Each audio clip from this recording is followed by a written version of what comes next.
What is up, guys?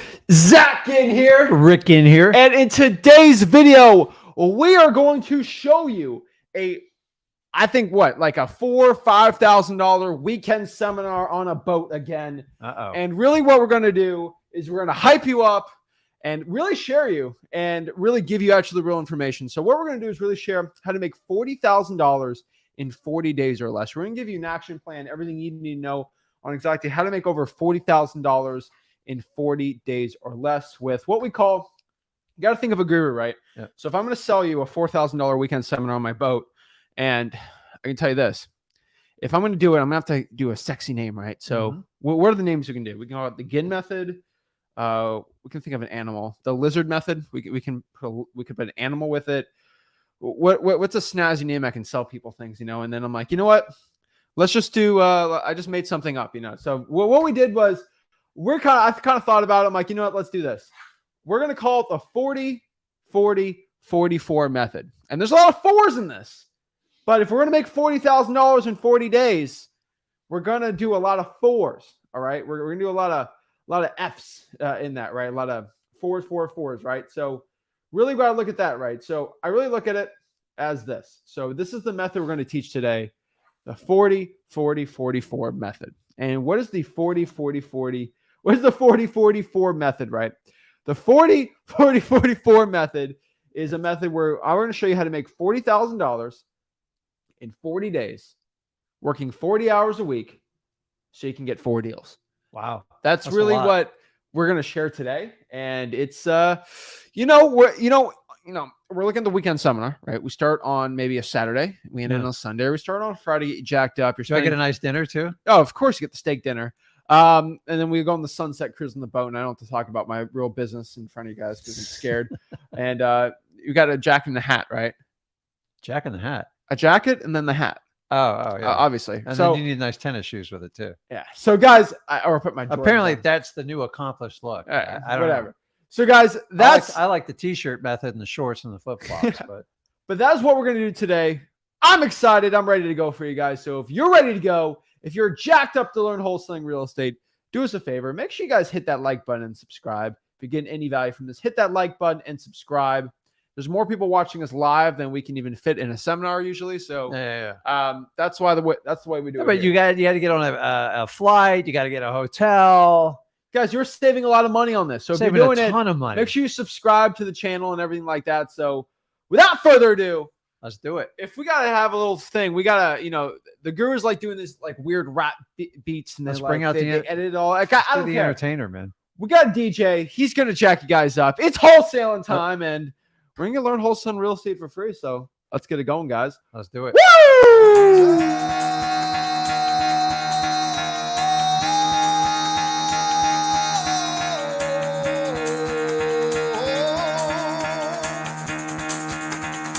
Get the fuck out of bed, bitch. Go.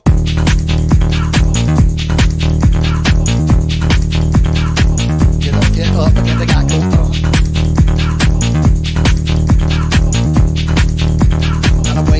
Time to wake up, bitch. Get up. Get up, bitch. Get up.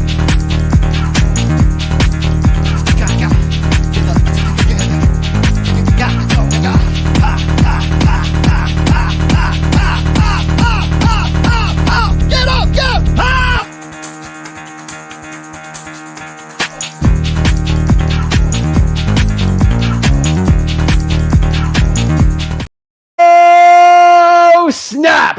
We've got a lot of people on today, don't we? Oh, yeah. People are eager today, man. People are ready to go.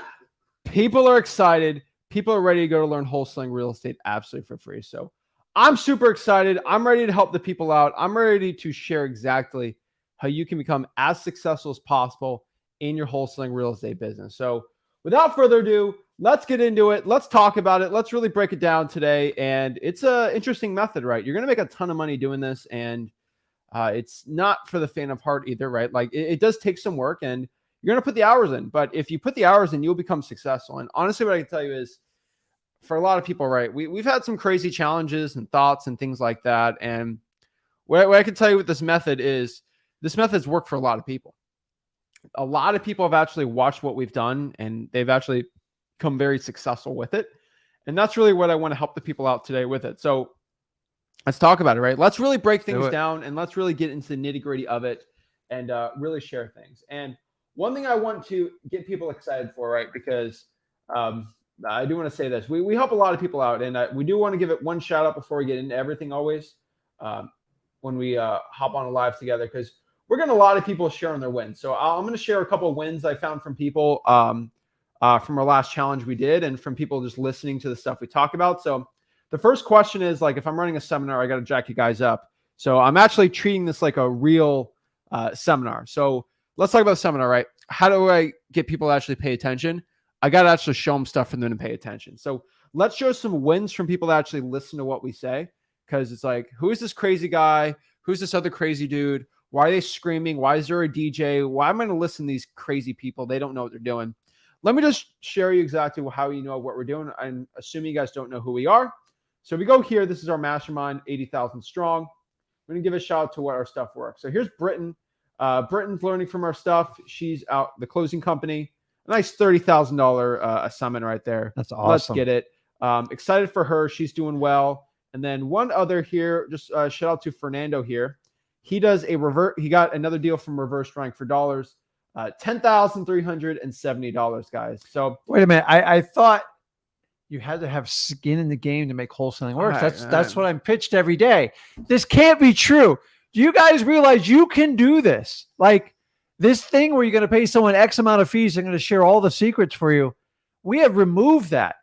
And honestly, I have more experience than most of them all put together. And with Zach along my side, like we're here for the long haul. So I'm just telling you, I'm so tired of that argument. I think we can put it to bed this year that it doesn't matter. You're all going to go on a journey. You have to choose on who you go with it. At the end of the day, you have to be accountable for the actions you take in wholesaling. That is the biggest obstacle between you and getting paid. If you don't take the action, you won't get paid. It's that simple. You don't need a guru and spend thousands of dollars to figure this out. We've proven it over and over every day. We have the largest active wholesaling Facebook group, hands down, Wholesaling Houses for Real. You guys see our YouTube, like it's just exploding, and it's all for you guys. All we do is give you guys what you want, which is you want the truth and you want it to be authentic. And without that, you can never truly have transparency on how this business works. This business has its challenges. It's got issues, but it's easily solvable. So many people think if I pay a guru, you guys think by paying this fee, it solves your problem. And we've already proven that is not the case. So don't be laundered like, oh, it's free. Anything's are free.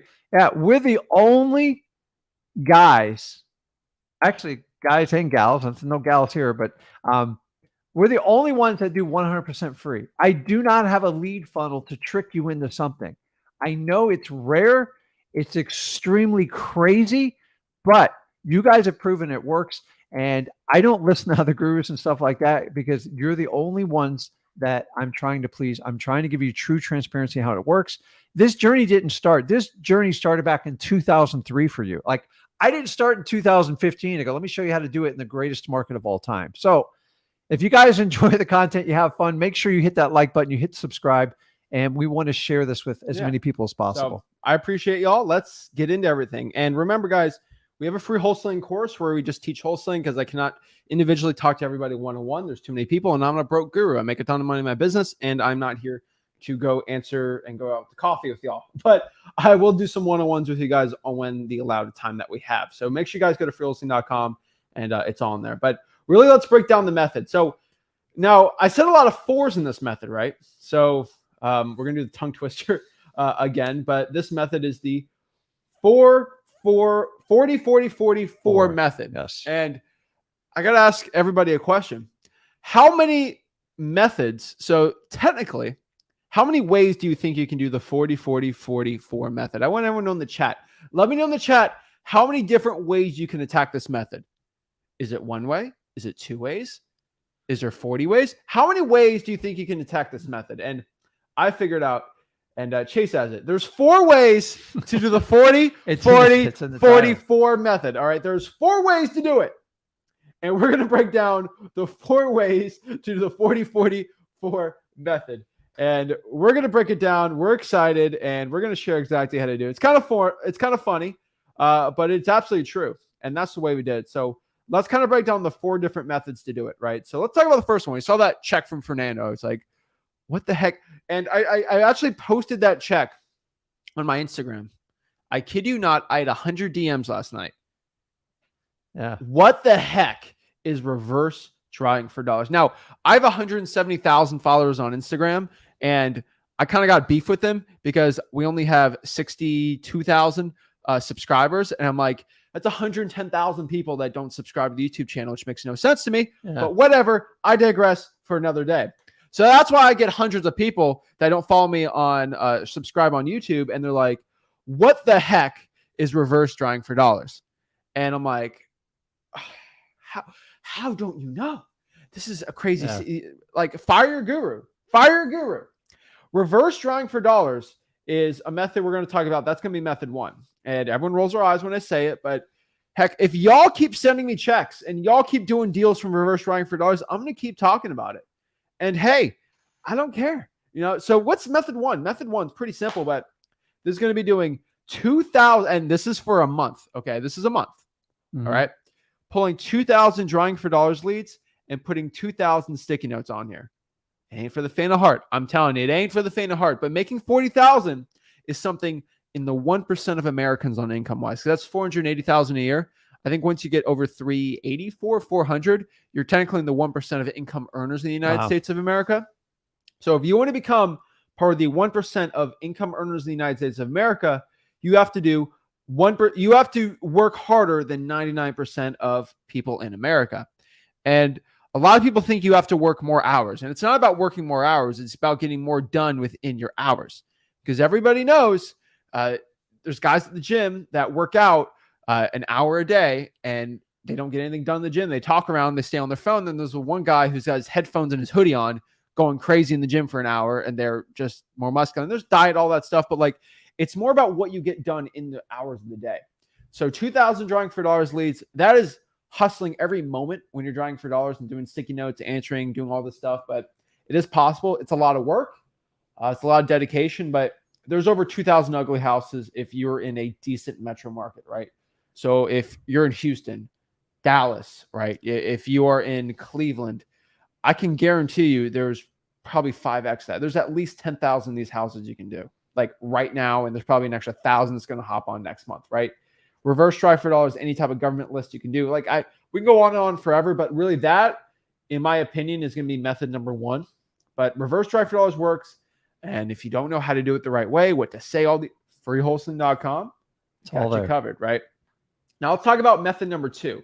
And this is another method where, we can go in this method. Like I can go talk about this method for, 40 hours, right? And really, I sort of look at it, right? So if you really got to look at the schedule, right, I would probably say 9 to 12. If you're really going to look at things, it's going to be the best time to drive for dollars, because the sun's kind of up. It's good.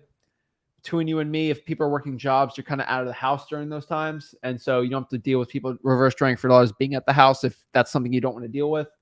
That's probably going to be the best time, 3 hours. And then you kind of spend the other hours pulling lists, doing things like that. That's probably going to be the best schedule to be doing things.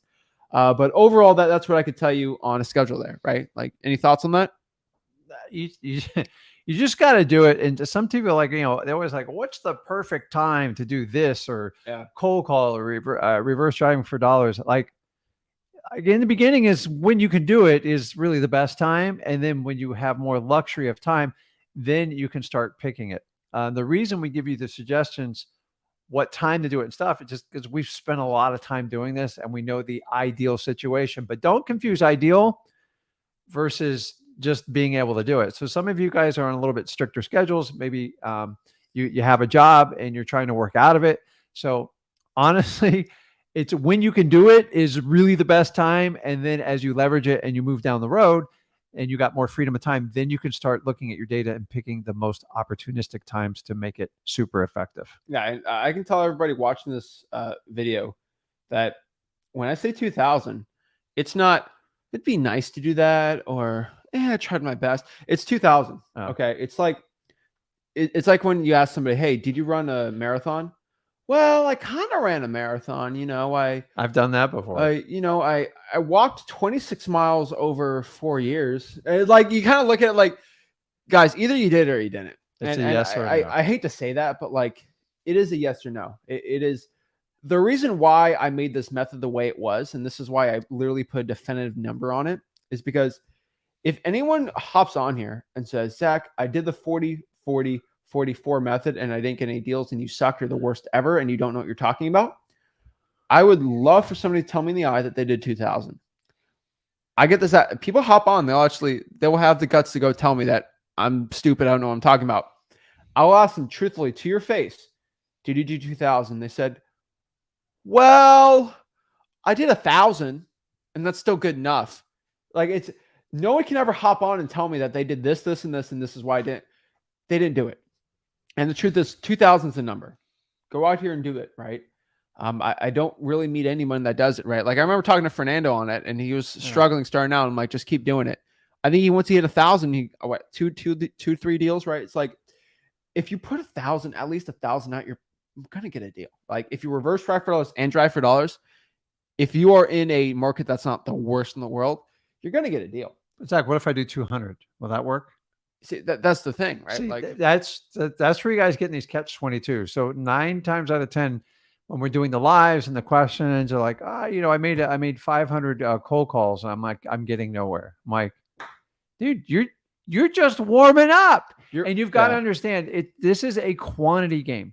In the beginning, when you're starting out wholesaling, is you don't have the experience, which is fine, but you're going to make it up in enthusiasm and quantity. See, because the quantity will give you the practice, the experience. But without quantity, you're not going to get experience. You can't get the experience without going through the journey. And once you understand that, you'll understand why me and Zach are so adamant about getting these numbers up, because you don't have the experience. So you're going to make some mistakes. You're going to lose some decent deals, and you are going to learn from that journey. But most of all, you'll talk to more sellers. The more sellers you talk to, like, this ain't rocket science, guys. I already told you, wholesaling is not about the smartest person. It's about the most energetic, enthusiastic person that can push through these barriers to get to where they want to get. I agree. So, and the next part is like, now, yes, it's going to take at least 40 hours to get this. And what I could say is, I always get comments, I always get asked this, and I do want to explain this. Zach, how can I do that by only working 2 hours in a month, right? Or 2 hours in a week, right? Like, everybody wants the magic pill. Everybody wants the thing. But you got to remember, if you want to become what it takes in life to become rich and successful and all these things, it's going to take work, right? If you look at the top income earners, they all pretty much work jobs. If you're making over 400K a year, you're working a job. You're working at least 40 hours a week. And the people that work less than 40 hours a week that make a bunch of money, either they grinded to get to that point, like you and me. Like, we're not working 40 hours a week, but we grinded to get to the point where we're at that, right? I did a lot longer. You were kind of, there's nothing wrong with it, right? Like, there's nothing inherently bad, but like, you were probably born into a rich family. And that means somebody in your family worked hard, and that's fine. But like, that's probably the reason why. If you're self-made and you did that, unless you were even an athlete, like they work 100-hour weeks because they're working out and things like that, you're going to have to work, right?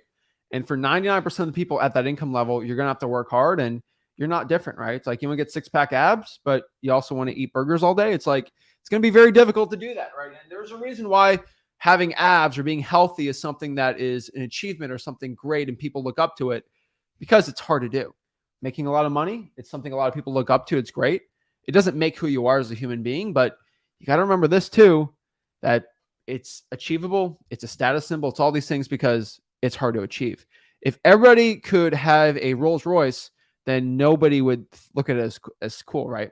If you pull up to somebody's house in a Toyota Camry, a lot of people can afford one. It's not as cool. If you pull up in a Lamborghini, it's kind of harder to get that, right? That's why it's more impressive for most people. And so if you want to make a ton of money in wholesaling, you're going to have to do the thing that is impressive, but unfortunately, it's going to be very difficult to do that. And that's the key to success. And that's the way hard work is.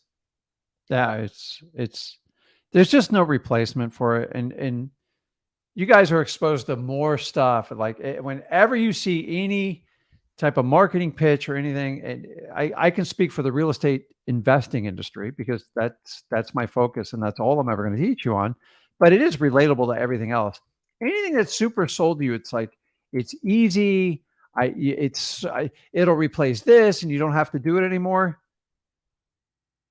Guys, like whenever you get sold a shortcut, it's usually going to create a much longer journey, and it's going to cost you a lot more money, and it's definitely going to cost you time.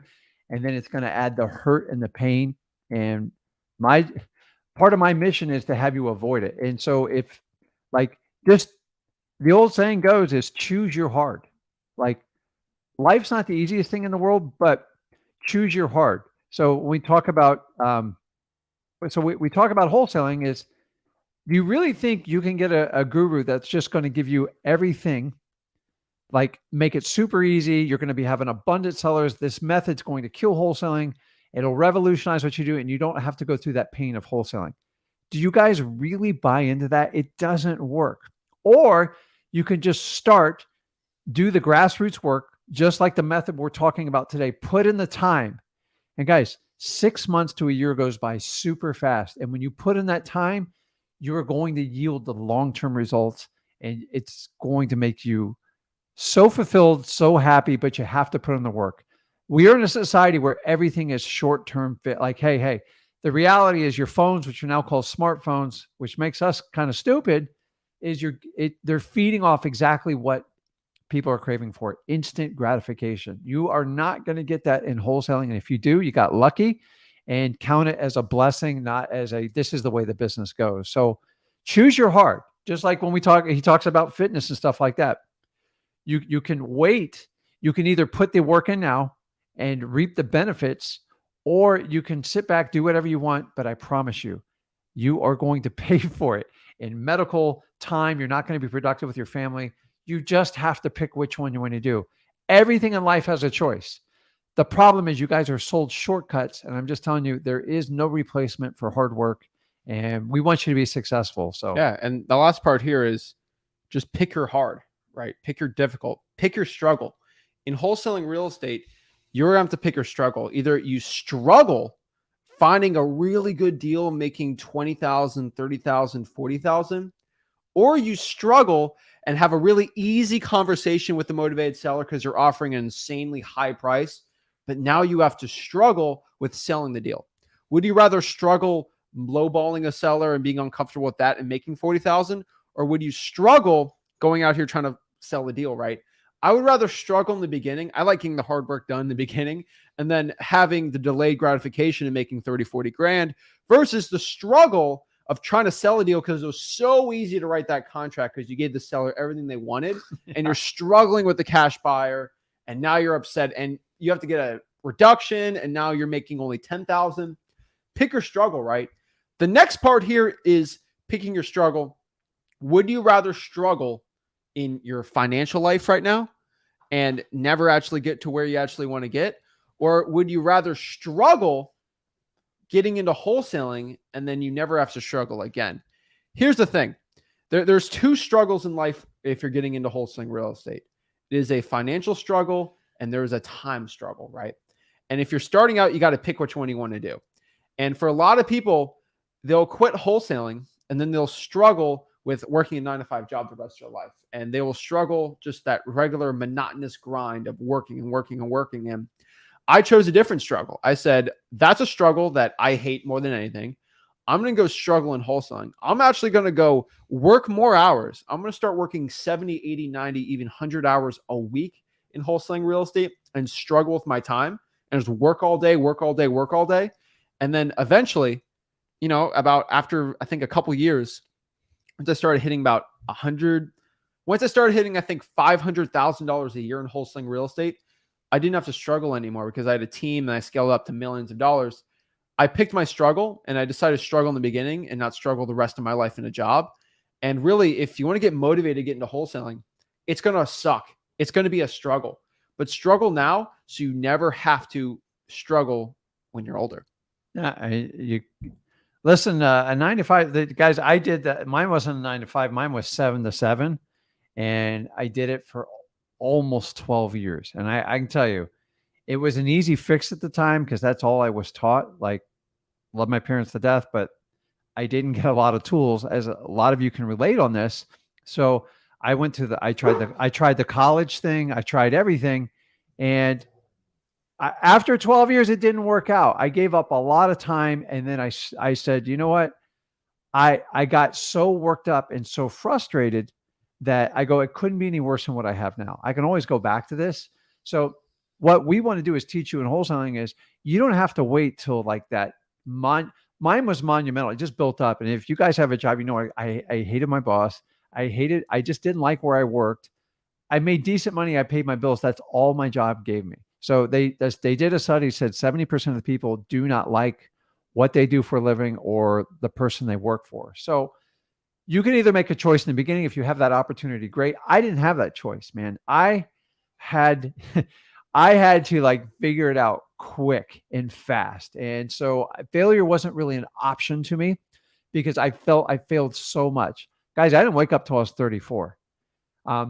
Thank God, like he figured out. But so those of you like raising kids, understanding kids watch what you do much more than what you say. And that was one of the great successes I was Zach. He's just like, you're always around. You go to my wrestling, you go to my like school events. And that was the luxury because I was frustrated when I did it with my father. But I got to tell you, when he was young, I spent a lot of time working and it was stressful. So I want to give you guys options and understanding. We have two diverse different backgrounds. I had to like go through the struggle, but he went through the struggle. He just did it in fast forward and figured it out earlier than I did. Not as fun though. Like I'll tell you this. Yeah, I got it done a lot quicker, but I had to work a lot harder, right? And I basically got to do 5 years of work in 1 year. And it's not a fun thing to do when you wake up and you wake up tired and you go to bed tired and you did a lot, right? But I was able to go put my head on the pillow every single night when I was grinding like crazy and wholesaling with cold calling everything, knowing I did absolutely everything in my power to live my dream and not work that job anymore and actually provide for my family and myself. When I can go to bed at night knowing that I literally put everything I did into that day, there's no sleepless nights because I did everything I possibly can. That's all you really can do, right? Yeah. And so let's talk about method number 2. We're jacking people up. I want to get people excited because wake up. The reason why we want to explain that really quick was, I mean, not really quick, but like a lot of people scoff like, oh, 2,000, that's too much. It's like, guys, I would do more if I were you, but I'm giving you the bare minimum to even do the successes we talk about. And so I get so many people trying to get into wholesaling. And one really interesting thing, and they always complain about how much work it is. And they all want the money and everything like that. I always have to ask them one simple question. Pay the price now so you never have to look at the price of things. And what I mean by that is if you want to not... So here's another really good quote I learned for that, right? If you never want to look at the price on things, on a menu, the cost of a car or anything like that, if you want to be able to never look at the price of something, you have to never look at the time on the clock. And what that means is you never have to struggle financially if you are willing to get the work done and not look at a time clock or anything like that. You have to just constantly go out here and grind. And once you get over that grind phase, start doing deals, a lot of stuff starts changing, right? So I still look at the price for the record. Oh my gosh. Let's go to number 2 here. What's method number 2? Method number 2 here is 5,000 government leads. And everyone's like, what the heck's a government list? What's a government lead? And your gurus actually know what this is, but they can't tell you about it because we actually have said this term before anybody else because you've been using this term for decades. Yeah. And the gurus actually can't patent it. They're like, shoot, what are we going to do here? And so they pretend like government leads don't exist because then that ruins their whole course mentality. So I always implore everybody to talk about government lists on a guru stream, but then I remember I'm like, don't even watch the gurus. They're so broke. It's sad. But a government list, right? These are going to be your code violations, your water shutoffs, your fire damage properties, your tax liens, any other liens, delinquencies, pre-foreclosures, really probates, any list you can, the arrest record list. I go on and on forever on this, but like it's really any list you can actually pull from your government. And there's a ton of them. And if you go to freewholesaling.com, we break down how to do this, like all these things, but really 5,000 of them. You can cold call them, reverse drive files, whatever you want. Most likely it's going to be cold calling. If you want to do it, you can do SMS text blasting instead. If you don't do any cold calling, add some drawing for dollars, add some probate mailers. You put 40 hours in that, you can easily get 3 to 4 deals. You know, depends how well you do on it, but like probate should have very good on it. So that's what I'm thinking like that. So yeah. I also think too, one thing too is if you're pulling 5,000 government lists, it's not for the faint of heart. Most people are not going to give you the list too. And I want people to understand that you're most likely not going to get that government list. And what I mean by that is if you go on and try to pull a code violation list, you're going to get some resistance, right? Like you're not going to be able to, they're probably not even going to be able to give you the list because they're like, oh, we don't even have that list. And a lot of you guys will go on my comments on all my social media and say, I'm giving up. The lady said no to give me code violations, so I can't do it anymore. This list is terrible because I asked once and I never got it. It's just, it annoys me because that's where 90% of wholesalers fail. They go up to the clerk of the court and they ask for they go to the code enforcement and they ask, can I get a code violation list? And they're like, no. And then they say, well, tried my best. We did our best here. And it's just kind of funny because the person that actually wants to survive, like they actually want to provide for the family, they actually need to get a deal. Not someone that wants to get a deal, but the person that needs to get a deal. They'll come up the next day and say, hey, I need a list of all open code violations. Say, no. Okay. Can I talk to my manager? Okay. Come up the next day. Hey, I need the code violation. No, like it's public information. They go the next day. They keep going. They file FOIA acts. They do. That's the person that constantly gets it going. And then the lady's like, all right, this is so annoying. Here's the list. I'm so sick of this person. So overcome resistance with persistence. I tell you over and over. I'm not telling it because I'm lecturing it to you. That's what we do in our business. That's what I started doing back in 2003. And it still works today. Did you know the average person, if you overcome their objection at least twice, you are much more likely to get an outcome to your favor? But the reality of most human beings, you get one no and like, okay, have a nice day. You can't do that. So if you're going to be a wholesaler, you got to get over that now. So part of our training and everything we train you is how to overcome resistance. It's simply persistence. It's not, you don't beat them with a stick. You actually be super kind to them and you keep coming back to them. We teach you all these techniques at freewholesaling.com. It's simplistic.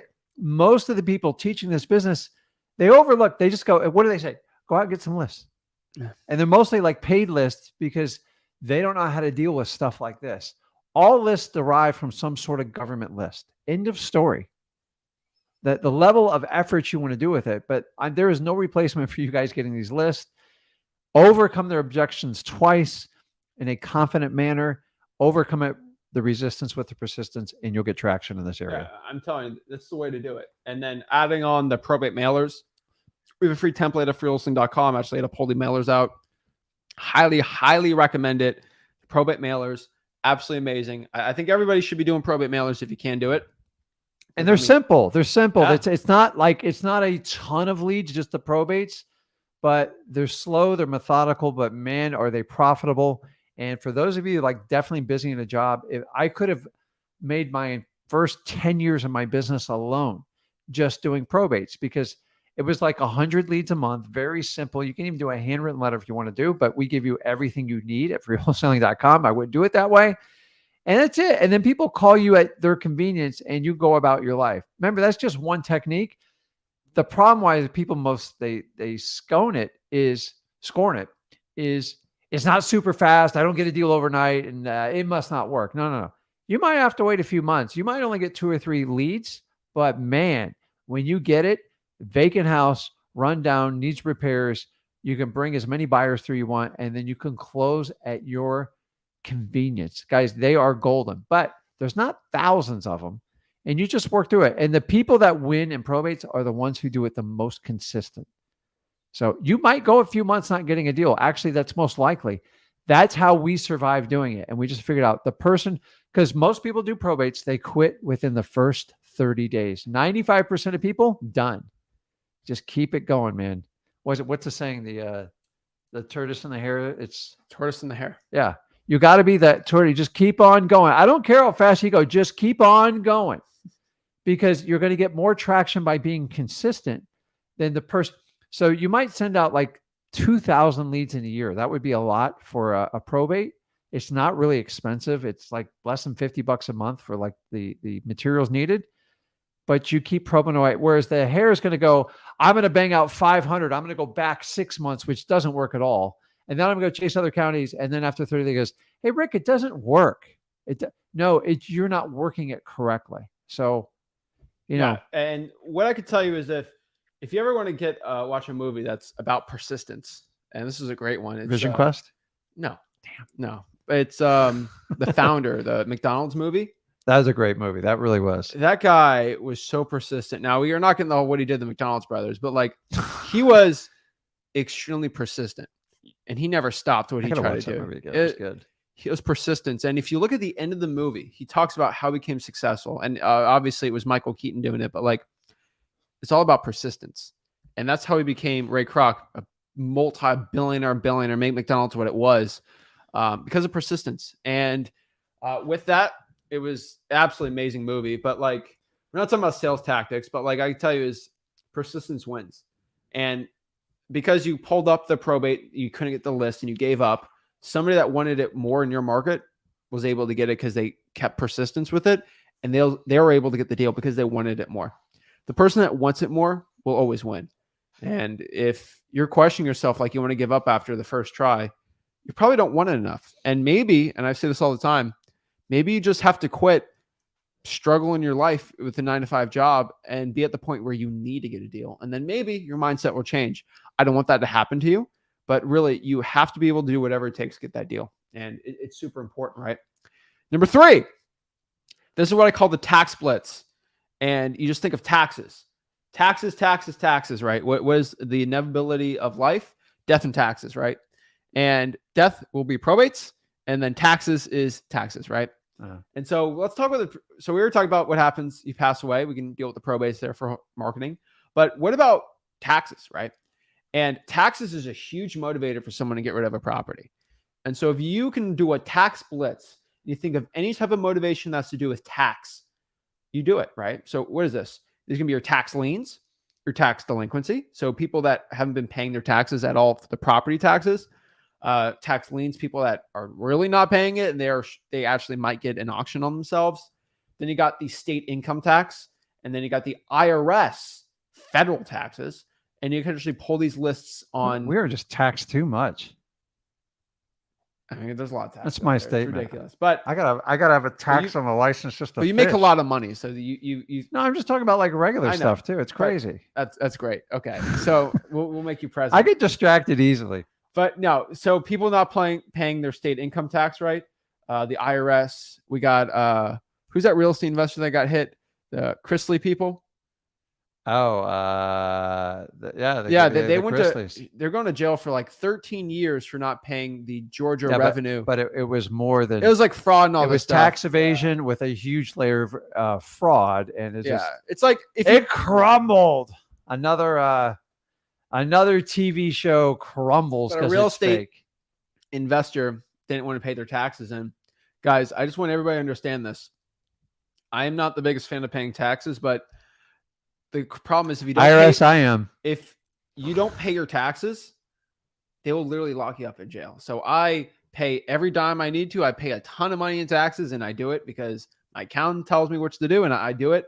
But yeah, there's a lot of people actually still that can't afford it, right? And so usually what happens is I actually see this a lot from ex-employees where we pay our employees really well. Like we pay them very well. We have a lot of people in our acquisitions that make over 100K a year.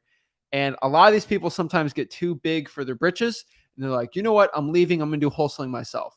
And it's kind of funny because we pay them maybe 100K in like October. And they leave and they try wholesaling. They fail. They broke. They actually lose all their money. Guess what happens during tax time? I send them a nice, beautiful 1099. And it's a 1099 for like 120K that we paid out in commissions or whatever. And they're like, and guess what happens to 1099? I have to report that to the IRS that I paid this person that money. And whatever it is, let's say 20% of that, right? That's like what? 25K in taxes, let's say. That person is like, oh, shoot. You mean I got to pay I had to pay taxes? 25K in taxes on this? They're like, uh-oh. I had an LLC. I didn't know. And then guess what? They burned all their money trying to be a wholesaler, and then they don't know marketing. They only knew acquisitions. And this is a true story that happened, I think, a couple of years ago with us. Guess what happens? They couldn't afford it. They literally couldn't afford their taxes. They're like, I didn't know I had 30K. I just spent it all. Yeah. This is a person that every income, they made a lot of money with us, but every time they got like a $4,000 check, they would go to like some Caribbean island or whatever for a vacation, take their girlfriend out, do all this crazy stuff, buy cars, all this stuff. And they just spent every dime they had. And that's a trap a lot of Americans have. The funniest part, and then they go back and they ask for money from us and all that. Oh, I'll come back. I'll make all this money with you. Like, but you think of like, that's a personal story for like people that you have ex-employees. There's a lot of people, and I'm telling you, a lot of people in wholesaling real estate with your motivated sellers that they'll make some money. They'll get an inheritance or something like that, and they'll spend it all. And then the IRS is like, give us some money. And it's not overnight. This catches up. They come back like almost like 10 years later. So the IRS crazy. is, by the way, they're always like 3 years behind. So a lot of people think they get away with it, and then they wind up on these lists. And these are the lists we're talking about targeting. And that's why they're so prolific, because when you get on this list, it's not a problem until they contact you. And then if you do not settle up with them, if you've ever been in that situation, it's brutal. So I've had basic misunderstandings just for, simple filings and stuff like that.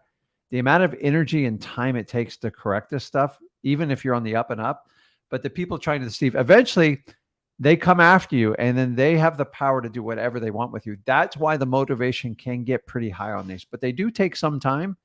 And it starts simply with property taxes to state income tax to federal tax, and it just adds up. And sooner or later, they will come and get you. Yeah. And so I want you guys to stay off the list, but I understand when people are on that list, they truly need help and they get highly motivated quickly. Yeah. So two things really quick. The IRS will actually figure out how much money you put into your bank account. They do. And it's crazy, isn't it? They actually do. And they go, oh, it's only payments over. No, they'll figure it out pretty quick. And they'll like, okay, so it looks like John Smith here, he put 120K in his bank account. So we're guessing he's going to owe at least this. Let's see his deductions and figure it out. And if you say you only made 30K, they're going to send you a letter wanting more details. The IRS don't mess with them, okay? But what that means is the IRS is actually pretty good at what they do, right? Like, obviously, it's a government agency. Sometimes they're not the most efficient, but that means for that motivated seller that might have made 80K but spent it all, or go through a divorce or something really expensive like that, or a lawyer or anything like that. Oh, shoot, I got to pay 40K in taxes over the past 4 years, and I don't have that money right now. Yeah. But I have this ugly, stinking house right now. Maybe it's a good deal, right? Like, the reason why I tell you go after the IRS tax list and the state income tax list is because I think my first 3 years in wholesaling, I never went after this list. But guess what I did? I remember one night I was just watching football and the Dolphins are getting crushed. This was a couple years ago. 3 years ago. Yeah. This was Brock Osweiler times. Not good. You're talking about the last 20 years, yeah, right? Yeah. So I was going through all the deals I've ever done, and I looked up every seller on public records.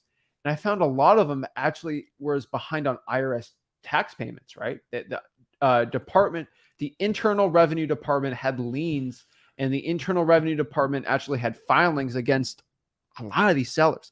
Not most of them, but a good amount.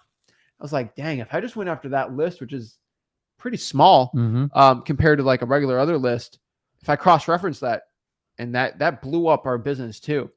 And that's why I tell everybody, it's like, give me data, because I need to know everyone's data.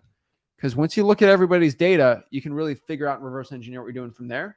It's an amazing list. And on top of that too, because it's not the biggest list in the world, right?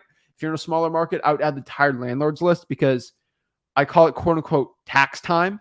And during tax time, this is when I get a lot of sellers wanting to sell. So in Port St. Lucie, where we're at, taxes are due end of November-ish, right? And so beginning of November, end of November, we should get wired out. We just paid it. So I'm guessing end of November 30th. Yeah. So the end of November, we just paid a bunch of taxes for our rentals that we have here. Painful. You complain so hard on it, but I'm like, whatever, just wire it out. A lot of these landlords are like, oh my God, I got a $3,000 tax bill. I just want to get rid of this thing. Like I can't even afford the $3,000 in taxes. What happens is you get a discount by paying it November 30th, and then they usually add a percentage on each additional month. Yeah. And then usually after 4 or 5 months, they're like, okay, dude, like we got issues. And then they give you a final notice, and then it basically goes to a tax certificate sale, and then they auction those things off. And then you owe somebody in arrears with interest. And then they basically, depending on what state you are, the state of Florida is 2 years. And then they have the ability to file for foreclosure. A lot of people just assume that goes, well, that means I'm going to get the property for cheap. No, it goes to a regular foreclosure auction. Your little tax certificate gets paid off. And then anything over and above, it just gets bidded up to the highest bidder. So it's like, so the only way you're successful in that strategy if nobody bids. And the only property nobody bids are the ones that nobody wants. And they're usually vacant land you can't even build on anymore. Yeah. So tax time, it's a great time to actually contact these sellers. They'll want to sell the property. So that's a really good list.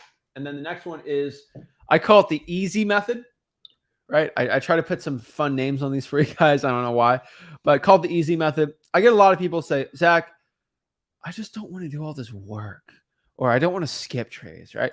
I just hear excuses all the time. So I'm like, all right, I'm just going to make an easy method.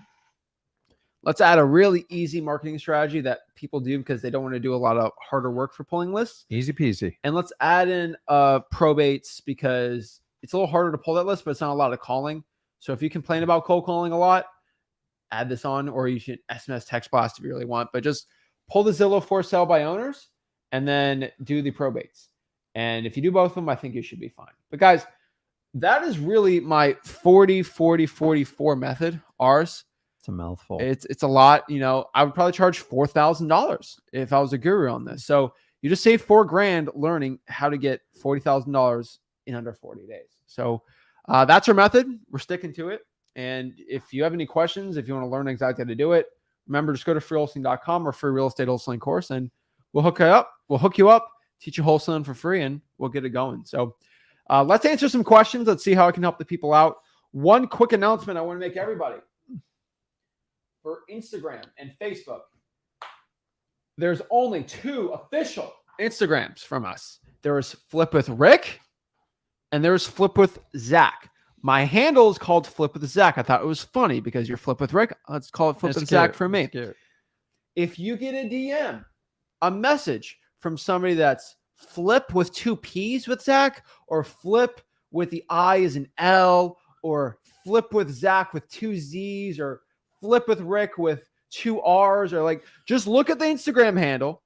And if it's not exactly Flip with Zach, maybe the I is an L or lowercase, it's something stupid.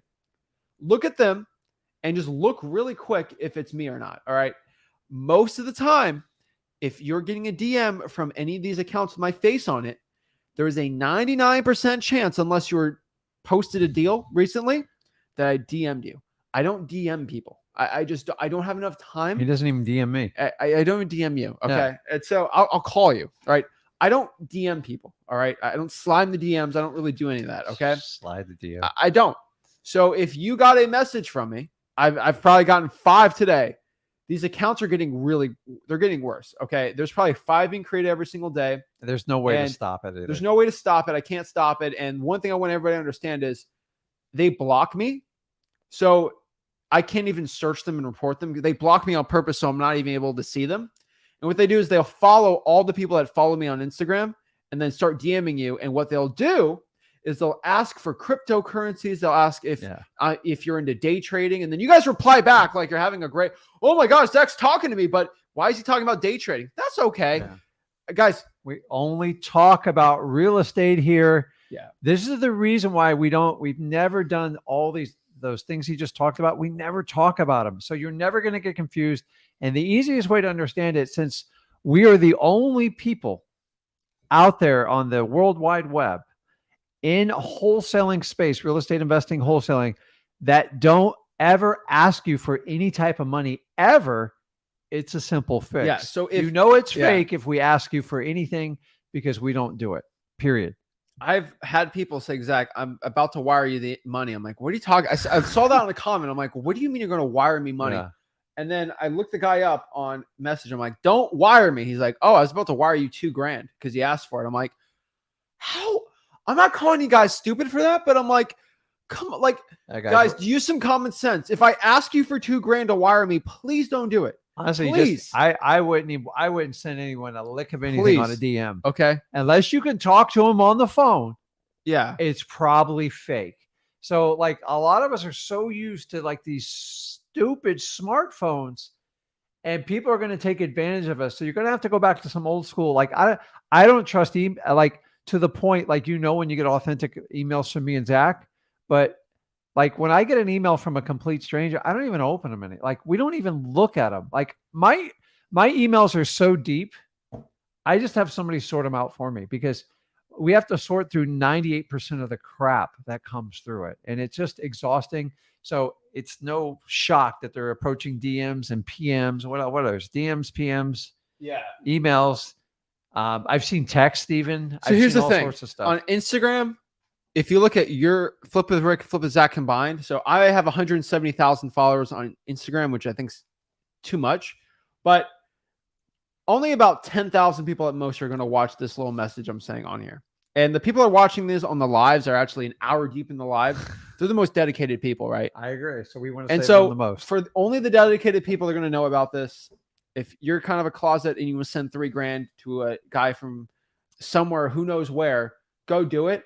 But what I can tell you is don't do it. Like I don't ask for money and I'll never ask for money. I tell you not to even buy any courses, right? And so just don't do it. I see it all the time. It's so annoying. Just don't do it. Okay. Like I'll never ask for money. I'll never DM you. And just, it's so ridiculous. And I'm not going to get into it. It drives me insane. So guys, don't be doing it. Okay. Enough said. And then if someone DMs you and you think it's me and you're completely sure, I get DMs, Zach, I'm about to wire you money. And I'm like, that person has 2 P's in the flip of it, right? What are you talking about? Just read it, look at it. And then if you really think it's going to be me, if you really think Zach is DMing me out of the blue, and I don't know who a Jose Garcia is, but I'm just DMing you out of the blue because I want to be your personal friend because you're just ask me 3 simple questions. And I know probably the scammers are watching me right now trying to figure me out. Oh, yeah. Ask me simple questions like, hey, Zach, who's the greatest quarterback of all time? Zach, what do you think of gurus? Zach, do you think buying courses is a good thing? Like stupid, simple stuff. Like probably, they're doing this on a mass scale, so there's no way they're going to keep up. Yeah, it drives me crazy. But like, just ask me super stupid, simple questions, right? Like something crazy, like Zach, who is the best defensive lineman on the Dolphins? Like something like I'm probably only going to know. Sometimes somebody. Wait, what do you say? That's questionable. No, Wilkins is the best one, but okay. I just revealed it to the spam. Like, ask me like a question you think only I would know. That's to write down the answer keys right now. Yeah, so don't do that one, but like ask me really specific questions, right? Of like TV shows I like or like something like that. Okay, just do that, and I think we'll be good. But I hate to break it to you, I ain't sliding your DMs to talk to y'all. I'm just sorry to say. But like usually I'm out playing pickup basketball or hanging out with friends or doing something. Okay, like I'm not DMing people. Okay, and it's gotten crazy. So yeah, let's answer some questions. Let's see what happens, and let's break it down. Let's see here. Michelle says none of these gurus are legitimate, and they're doing these events together. Sickening how they play with people, their own greed, trying to sell courses. 1,010. Yeah, it drives me crazy. The only issue I've had about gurus, and really, I don't think I inherently have an ethical problem with selling a $4,000 course. I don't really. But the one thing I will tell you is I have a problem when they start getting you emotional. And what I mean by this, if somebody out here and says, hey, I'm going to charge you $1,000 to learn wholesaling real estate. Here's a course. I don't agree with it, but I don't think it's this crazy, unmoral, unethical thing. I don't really think so. But when you hide the price, You have to hop on a discovery call. And the point of the discovery call is to get you emotionally fired up, like emotionally worked up about how you can change your life only if you give me $4,000 right now, right now, right now, right now. And they do this crazy sales pitch. That's when I have and it's your last money and you have a family. And they spend a ton of time and a ton of energy training these salespeople, and they do it just like an acquisition manager. They just pound them into it. So they take the skills of wholesaling and just flip it on you guys. And listen, that's one part of the discovery call. And by the way, the reason they do this, because they showed studies and they looked at data. They go, if you hide the price, it creates the curiosity. And people have to call. And then if you make it feel like they qualify for it, do you know what qualifies you for most courses? Money. A credit card. That's it. That's the qualification. Don't be fooled like, we're going to see if you are a good fit. If you got the money, you're a good fit. They're into revenue. And I don't completely fault people. I just don't like the process. So if Tony Robbins, the greatest coach on planet Earth, you can go on his website and find out what every program costs, all the way up to, I think he has one at $1 million. Why can't we do it in wholesaling? Like, who cares? Like, honestly, if you have a really good content and your value is explosive, then let's just put it out there. You're going to get it. And then your reputation will take care of the rest. But the problem is when we have to hide. Wholesaling, I think, is the worst industry for this. And I don't know why. Because it's the only industry you go with no money, make a ton of money. But I've said it a million times. It's crazy. Like, it's like, just disclose the product. Like, what? The reason why is because most of you, if you heard the course was $5 or $10 grand, you probably would never engage them. And that's the truth of the matter, because most of them are like grossly overpriced. So I agree. So be careful, guys. I agree with that statement. April says, what is the justification for a non-refundable deposit from the end buyer? Because if I'm going with you, I'm shutting out all my other options. Yeah, it's like you've closed the deal down. Remember, your obligation is you're committed to the seller to get their house sold.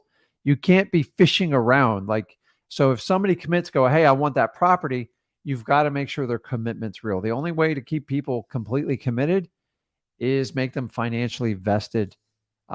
That way, if they back out, there is pain. And the other advantage of it is you don't have to babysit them. So if you guys have ever been involved in real estate, statistically, if you don't have some sort of like non-refundable threat or deposit, whatever, it's 50-50 if they're even going to show up to the closing. And you're going to spend endless hours chasing them.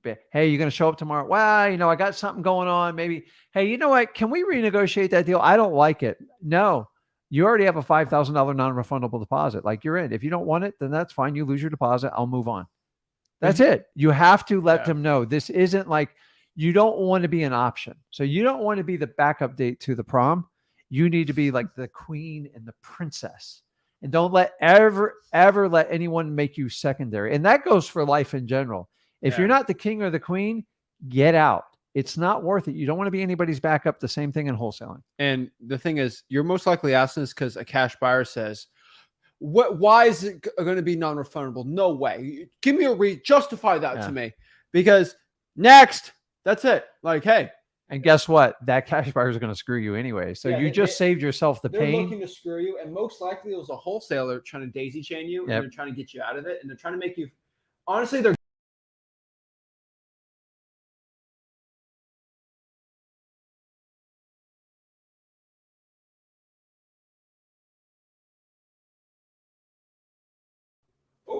hopped off for a second. Okay. Yeah, they're gaslighting you to believe that, hey, oh my gosh, that what I'm doing is wrong. It's not wrong. Trust me, you're fine. Trust me, guys.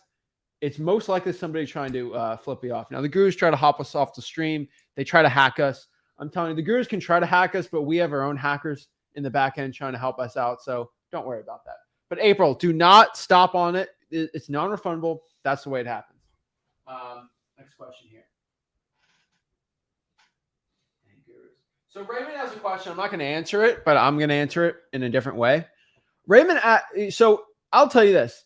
If I don't mention a software, it's because guys, I'll tell you this, and you can back me up, and you've done this too. Yeah. Don't you agree? We have seen pretty much every single type of wholesaling software. Everyone, hands down. Inside and out. We actually know 99% of the owners. The ones I don't even speak about, I actually know the owners, talk to them, all this stuff. I vetted every single, and I still vet every new software out here. I'll spend thousands of dollars because maybe it's the newest, greatest thing that'll change my business. I do it. Here's the thing. I get asked, what about this software? But if I don't mention it, if it doesn't come out of my mouth, it's because I don't believe in it. And I'm not going to mention names, be mean or anything, because I'm not here to do that. But if I don't mention it, there's a reason why I'm not going to talk about it. So some people ask, what do you guys think about this software? There's a reason why I didn't mention it. And that's all I can say from there, right? It's not because it's got thousands of users and that I'm the only person in the world that doesn't know about it. I know about it. Okay. I don't believe in it. And I have seen people that don't really do deals off of it. So if we think it's a good fit, we're going to introduce it to you. Even if we haven't gotten deal, like even if we have so for example, I was talking about Roar and Smarter Contact. I don't promote it, but I say, hey, I actually know guys that use it and they do deals from it. If there's no software I talk about and people haven't done deals from it, I won't do it. Like I'll even mention Property Radar. I don't think it's the best one, but I know people that do deals from it. Yeah, but a CRM, it stands for Customer Relations Manager Management. Lists and stuff, yeah, but it's so sometimes you got to understand a CRM. They're getting confused with like data sources now. So a simple CRM is like Podio, which what we recommend you guys. It's mostly free. It's very inexpensive. If you even want to upgrade, it's like $12. Yeah. And you can run you just manage all your follow-ups, everything through that. The problem with a lot of these data companies is they're trying to merge everything together. And it's just like, they just want your money. So we try to find the biggest, baddest ones that we know has got good customer support, realistic pricing, and they're not going to just pound you with upgrade after upgrade. And you got to make sure they're going to be in business because dude, you're talking about a guy who I ran off ListSource forever to pull my data. And like one day I'm like, this is crazy. Then I had alternatives. And let me tell you, I went through 4 years of literally tried every one of them. But the problem is it kept being upgrade after upgrade. And this will do this. And everything was completely automated. I'm like, at the end, I go, I don't need all this stuff. I just need the data and I need a simple CRM. That's why we simplified our operations and we teach you guys the basics on it. So a CRM, guys, I ran this off of like a yellow pad and a Google sheet for a long time. And I made tons of money doing it that way.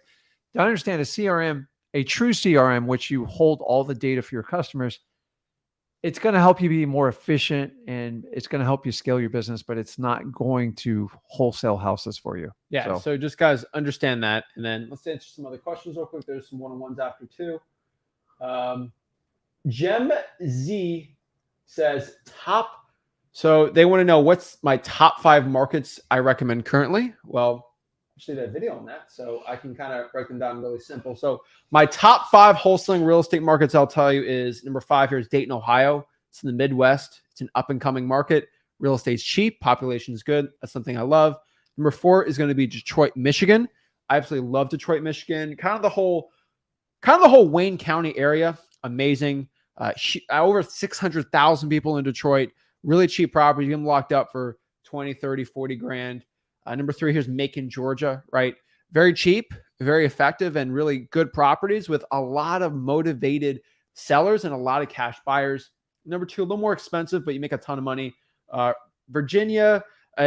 So I would say Virginia Beach, Hampton Roads area, add Richmond on top of that. Amazing market. My top favorite one is Fayetteville, North Carolina. I love Fayetteville, North Carolina.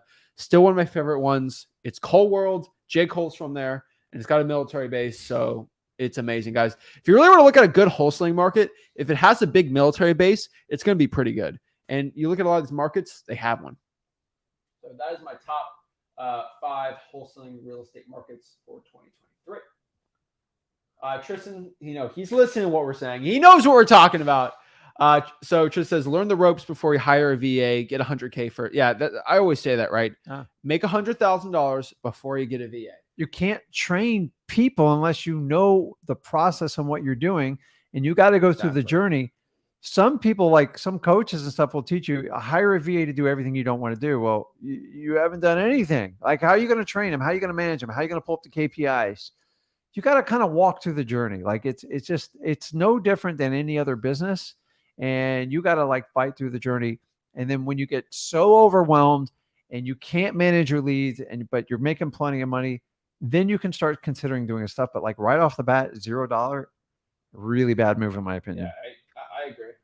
So next here is David says, can you pull a list from PropStream on the water shutoff utility? Yes. So you can actually pull the water shutoff list on PropStream.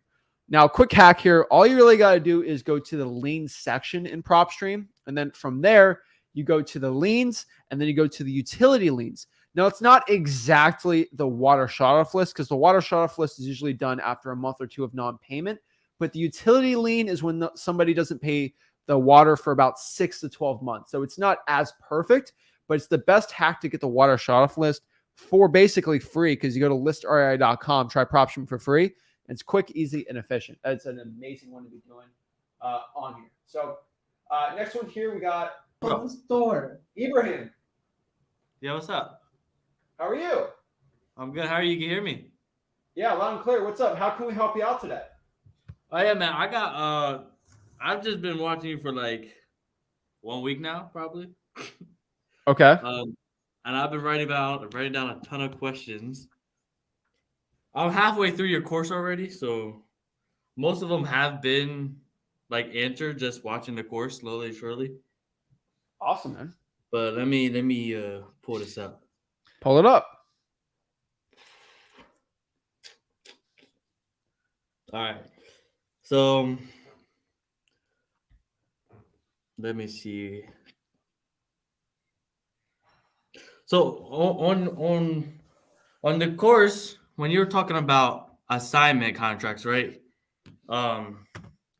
You said like obviously that the assignment contract you have on there is not your personal one and some legal stuff. So I had a question. I had what are some things that I should edit on like my assignment contract? What that state I are should, you like, in? I'm in York, PA.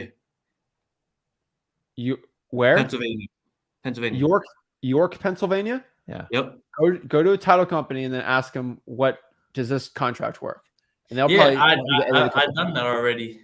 And what do they say? They said there is fine, I guess. They just said it's fine. And use it. It's Yeah. fine. Don't edit anything. You really like honestly, you should. That thing's been through 20 plus years of testing. Yeah. Like I'm talking about like tested all the way to the top. Yeah. Court, everything. And I'm just saying, Yep. when you start the only reason you're going to alter it is to satisfy some sort of statute or something an underwriter needs or a lawyer for your title company. Do not take your personal filter and go, I want to change this word and that word. Like I'm not a lawyer. You're not a lawyer. I don't know if you're a lawyer, but he's not a lawyer. Like you don't want to go into that world because you don't know. And remember, the contract is just to enforce the agreement you have with your new cash buyer. That's it. Like guys, the purpose of contracts is to really put what you say verbally in writing. I'm going to tell you this. Here's the truth of the matter is your verbal agreement with your seller is really what they understand and what they remember. Like, because sometimes some of us aren't good at putting stuff in writing, and you have to do it in real estate or it's going to majorly blow up on you. But the reason for it, it actually puts teeth. It shows you're legitimate. And if someone tries to get squirrely on you, you just go back to the paperwork. So try not to overly alter it. Like, and by the way, I could go to 5 different lawyers and they're going to give me 5 different answers on everything because that's what lawyers do. They argue everything. Yeah. And so just be overly careful. But like I always start with the title company because they're the ones, they are the gatekeepers that process all the transactions and they'll let you know what flies and what doesn't fly. A lot of times attorneys, you can do some proactive measurements just to make sure you're in alignment. But 95% of Americans use attorneys for reactive stuff, meaning I got sued, what do I do? Or I'm being threatened by a seller or a buyer, what do I do? And after that, their hands are tied. They're like, okay, this is the best I can do. And 9 times I get 10 to say, what did you say to them? And then what do you have in writing? And if they conflict, that's where all misunderstandings happen. So always have it in writing. Don't change it unless you're getting it from a highly credible source. And Right. that is not social media or anything Yeah. on the internet. You got, because guys, all real estate is local. It's always going to be local. If it hasn't been proven by now going into 2023, I'm telling you right now, all real estate's local. It's never going to change. It's just too particular. So yeah, do that. All right, man. Also, so my title company is near me, obviously, right? And PA is a big place. Like I was looking at just some lists of houses in like Scranton, which is like an hour away, which is also an hour away from the title company. If I let's say hypothetically, I get a deal in Scranton, should I go find a title company in Scranton itself? Because then the seller will have to drive the whole way hour to here, and I would also just like use yours. If you've done some deals, use your title company still. And if maybe, let's say you got a good deal under contract, then try to find one there. But I would probably still use your title company. and it just, even if that inconvenience the seller. Well, would it inconvenience you if it's a random title company and you lose the deal? Would that be inconvenient? Yeah. It'd be pretty inconvenient. Yeah. So would you rather your deal be lost or the inconvenience of driving? Yeah, all right. I understand. So when I was watching a bunch of your things, I kept hearing like escrow. What does escrow mean? I mean, escrow's Yeah, escrow Is it is anything so important? escrow is like a legal term, and that an escrow is, so if somebody has an escrow account, so lawyers typically have escrow accounts and title companies have escrow accounts, and a lot of times they're synonymous because the lawyer owns the title company. So when something goes into escrow, it's really going into a third party account that's a neutral to the transaction, meaning they don't have a buy-in in the transaction. depends. Some states are different with it, and some title companies do escrow differently. But Correct. It's really, Yeah, it's going into a verified account, and someone's in charge, and it's usually has oversight. It's got protections in it, and you're better off putting it in escrow as opposed to giving it to a realtor, or worst case, giving it to the seller. So escrow is going to insinuate you have protections in case something goes wrong. So you're not just handing the money. Listen, if you say you're doing a $500 deposit or a $100 deposit and you give it to the seller, there's no guarantee they're going to close or anything. So if the deal doesn't work out and it's in escrow, you can technically get your deposit back as long as you follow the your contract. yeah, Right. So also with driving for dollars and reverse driving for dollars, right? Obviously, I know the difference, but what I'm saying is, so if I'm driving for dollars, right, and I see a distressed house, right, I can go put a sticky note on there. Can I go put a sticky note on there and also look it up on TrueSearch.com and call them at the same time? sure. So like basically do both at once? Yeah, it's in freelisting.com. We talk about it. Yeah, all right. Because like I was thinking, if I just go put sticky notes, am I only gonna put sticky notes, or should I call them also? Or is like, I mean, have to. I would probably take all the calls first, and then Yeah. the ones that didn't call you back on the sticky note, call them. All right. With finding cash buyers, like I can just DM. I've been DMing a bunch of cash buyers, but also like if I get a house, when I DM one, should I like DM them my house and be like, look, are you interested in this, or should I first DM them like, Go are to you interested? freelisting.com. Have Mhm. you gone through the challenge when I talked about dispositions? I'm not at the challenge yet. Yeah, I'm on you haven't gone through acquisitions. there. Yeah. So you're on acquisitions. Go through dispositions course. Okay. I recommend everyone go through the course before asking me questions, because in that course, it explains specifically you do not get the address out to the cash buyer unless they're vetted and qualified and all this stuff, because you could lose the deal potentially. And Abraham, like, we appreciate you coming on the live, and we're letting everybody know it's real and authentic. But what I want you to do is go through free wholesaling. Go through the entire thing. Yeah. You should go through it like multiple times. Like, you got to consume it, because it's you're getting a huge value, because like we make it free, and we got over 25 years experience in there. What I don't want to do is, we're only on so much time. I got a lot of people like waiting here. I can't spoon feed you this stuff, dude. You're going to have to read it. You're going to have to practice it. And the real value of these masterminds, and I appreciate you coming on, is bring your struggles and like the properties you're working on, and then we try to problem solve with you. But me and Zach sitting here spoon feeding you, it's Like, you got to be respectful of everybody on these things. Like, we're not accomplishing anything by spoon feeding you what's already online. Sure. That's the beauty of the internet. I'm just being honest with you. And I believe most people are going to agree with you. Go through it. Take advantage of it. Me and Zach Ginn are spoon feeding it. You're not going to learn a lot by doing that. And I want you to go through it. You know where to find us. We're on That's 6 it. days a week. It's disrespectful to everybody else's time because there's a lot of people that have deals and need help with specific probates and stuff like that. And it's disrespectful to my time. So I want to help as many people as possible. So go through the course, man. Yeah, I understand. I'm like binging your course like 6 hours a day. So I'm just halfway through there, but I'll finish it. I'll ask you questions. Okay, we'll get it. Cause like, you got to call back with like, with real questions. You got to have, like, you're only going to get the value out of this if you have high quality questions, but like spoon feeding questions like this, like. But our best one-on-ones we always do to help the most people out, which you can't go through the course, is number one. Hey, I'm in this market. What should I do? Love action plans, right? Hey, I have a seller. I'm having difficult. I tell you exactly what to say. Hey, I'm on the hub of getting a deal. Like I remember last week, Cole had a deal. Yeah. He was talking to a seller and he kind of got stuck. And I told him what to say. Guess what he did after live? Got a deal locked up because I told him exactly what to say, how to go over the objections, things like that. So go after it, man. Come back. I'd love to help you out. You're probably going to go through the whole course by the end of the week. And by Tuesday, you're probably going to have a million questions. I'd love to help. All right, man. Thank you. Okay, bud. Be back on, man. See you. Oh, all right. Kyle. What's going on? How are you? Hey, Kyle. What's up? Doing good. Yeah, just got a couple of questions on a deal I'm working on right now. Yeah, so it's a probate, it's a pre-probate deal. It hasn't gotten filed yet, but the one owner who owned the property passed away. But the heirs of the property are saying there's an annuity. So I don't really know much about annuities.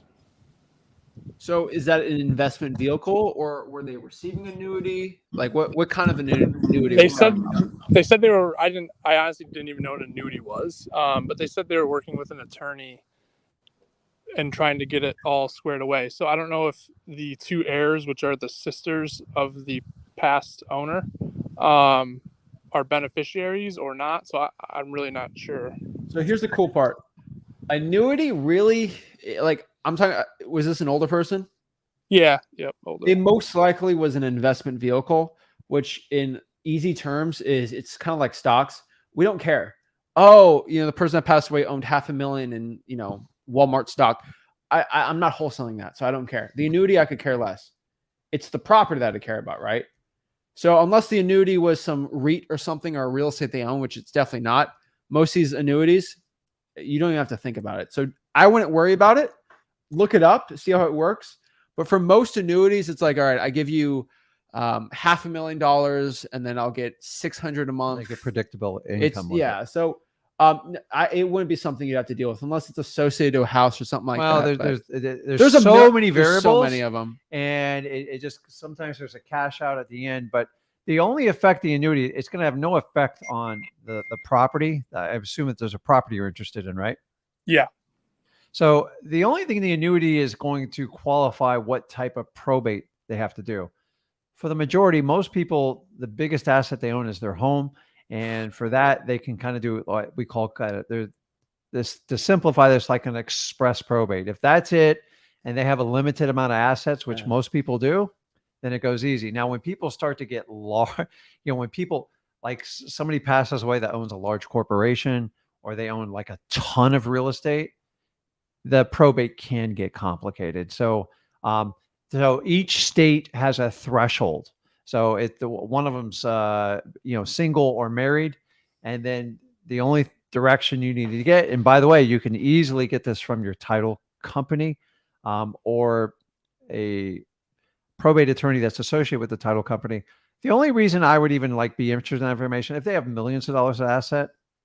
Yeah, I think it was just the one property the lady owned. It was her personal residence. It's in Florida. Here's the good news is, unless the annuity over qualifies them, which means they got to do a formal probate, the property, but the property's still the property. It just take more time. But the way we teach how to do probates is, remember, you're only interested in what? The property. That's it. So the rest of the stuff, probate takes care of all assets, bank accounts, stocks, bonds, right, RVs, boats, cars. You're just interested in that. So our technique is just once there's a designated personal representative, if you can enter into a contract with them, the rest is just paperwork with the lawyer, with the title company. And you want to stay as far away from the attorney as humanly possible because they're going to make your life difficult. Okay. So once you enter into an agreement with that homeowner, you now don't need permission from the attorney, and you instruct advice to the homeowner, to the PR, the personal representative, the executor, say, listen, you don't have to wait to sell that piece of real estate till the probate's done, which all the lawyers tell them. You can actually file for a motion to get that liquidated. You talk to your title company, they'll tell you what the exact motion is, and that's it. Don't ever talk to the attorney directly unless it's very cordial and they're asking you a solid question. Most attorneys call you to chew you out. How dare you enter in a contract without my approval? You can't buy this till the probate's done. That's all lies. It's 100% lies. So just focus on connecting when they designate the person in charge, the PR or the executor, and enter into an agreement. Sooner the better, because most attorneys are going to block you and tell the owner they got to get an appraisal. You got to list it with a realtor. I have to review the contract. I'm going to charge a fee for it. And it's all smoke and mirrors to basically inflate their prices and make them bigger than they actually are. So if you know that going into it, and we all know it, if you watch this, your strategy is try to connect with them, build rapport. It takes a little bit more time to rapport, enter into that agreement.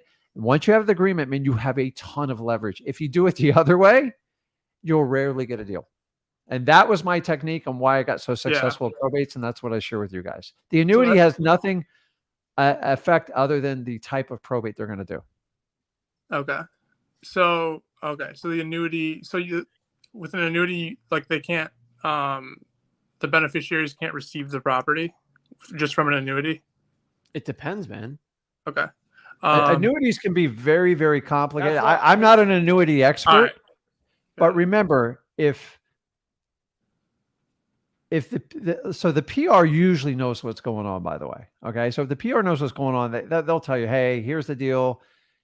If they freely and willingly want to sell you the house and enter in the agreement, that's all you have to care about. The rest is Now, every now and then I'll enter in agreements with them and it's not going to work out. An attorney calls me, he goes, hey, there's this document, there's that.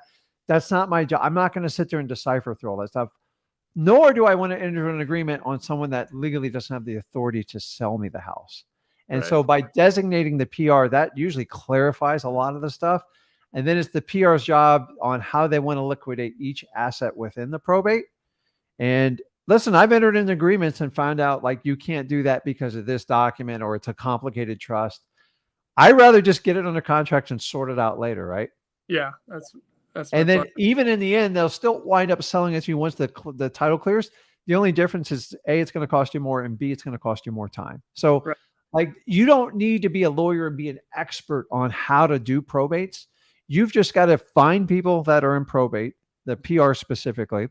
You have to build rapport and let them know you want to help them out, and you're not here to force them to do anything. And if they make a decision to sell and you strike an agreement, you enter into an agreement, the sooner the better.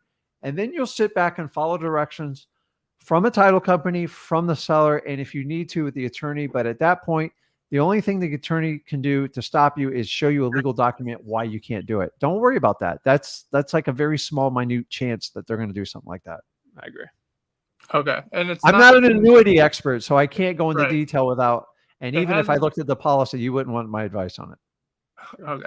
It hasn't been filed. Probate hasn't been filed either. So I don't know. Ask to talk to the sellers. Okay. Talk to the sellers. So when somebody passes away and a majority of people have a will, in their will, they pretty much specify who they want to be in charge. And that person has to voluntarily go, okay, I accept the responsibility. And then they have to file a petition with an attorney to open the probate. And that's how it goes. The sooner you can even get this stuff done. Guys, I enter agreements all the time before they even file the probate motion. Why?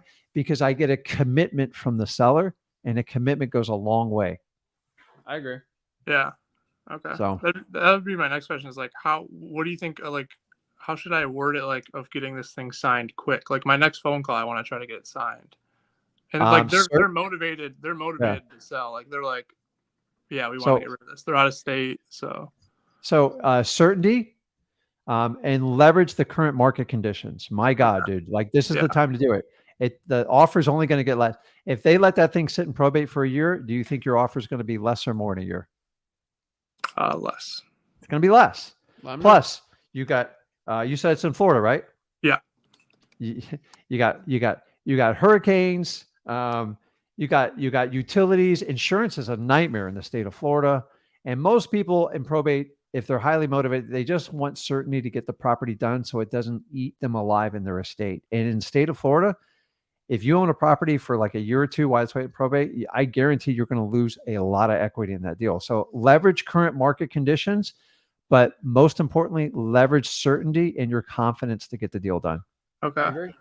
Yeah, it's like a hoarder house. It's super messed up too. So Oh God. So that's it. Certainty and just getting it done. There's a certain amount of the population that loves to work with wholesalers. So like when they enter an agreement with like, so this is done. If I do it, I don't have to worry about it anymore. Like pretty much yes. And if they give you a smoking deal, you'll even help them out. Like you can take over the utilities, you can take care of the lawn, you can have somebody like do property management while you're waiting to get the final clearance from the title company. So certainty is number one, leveraging market conditions is number two for you to get a quick contract.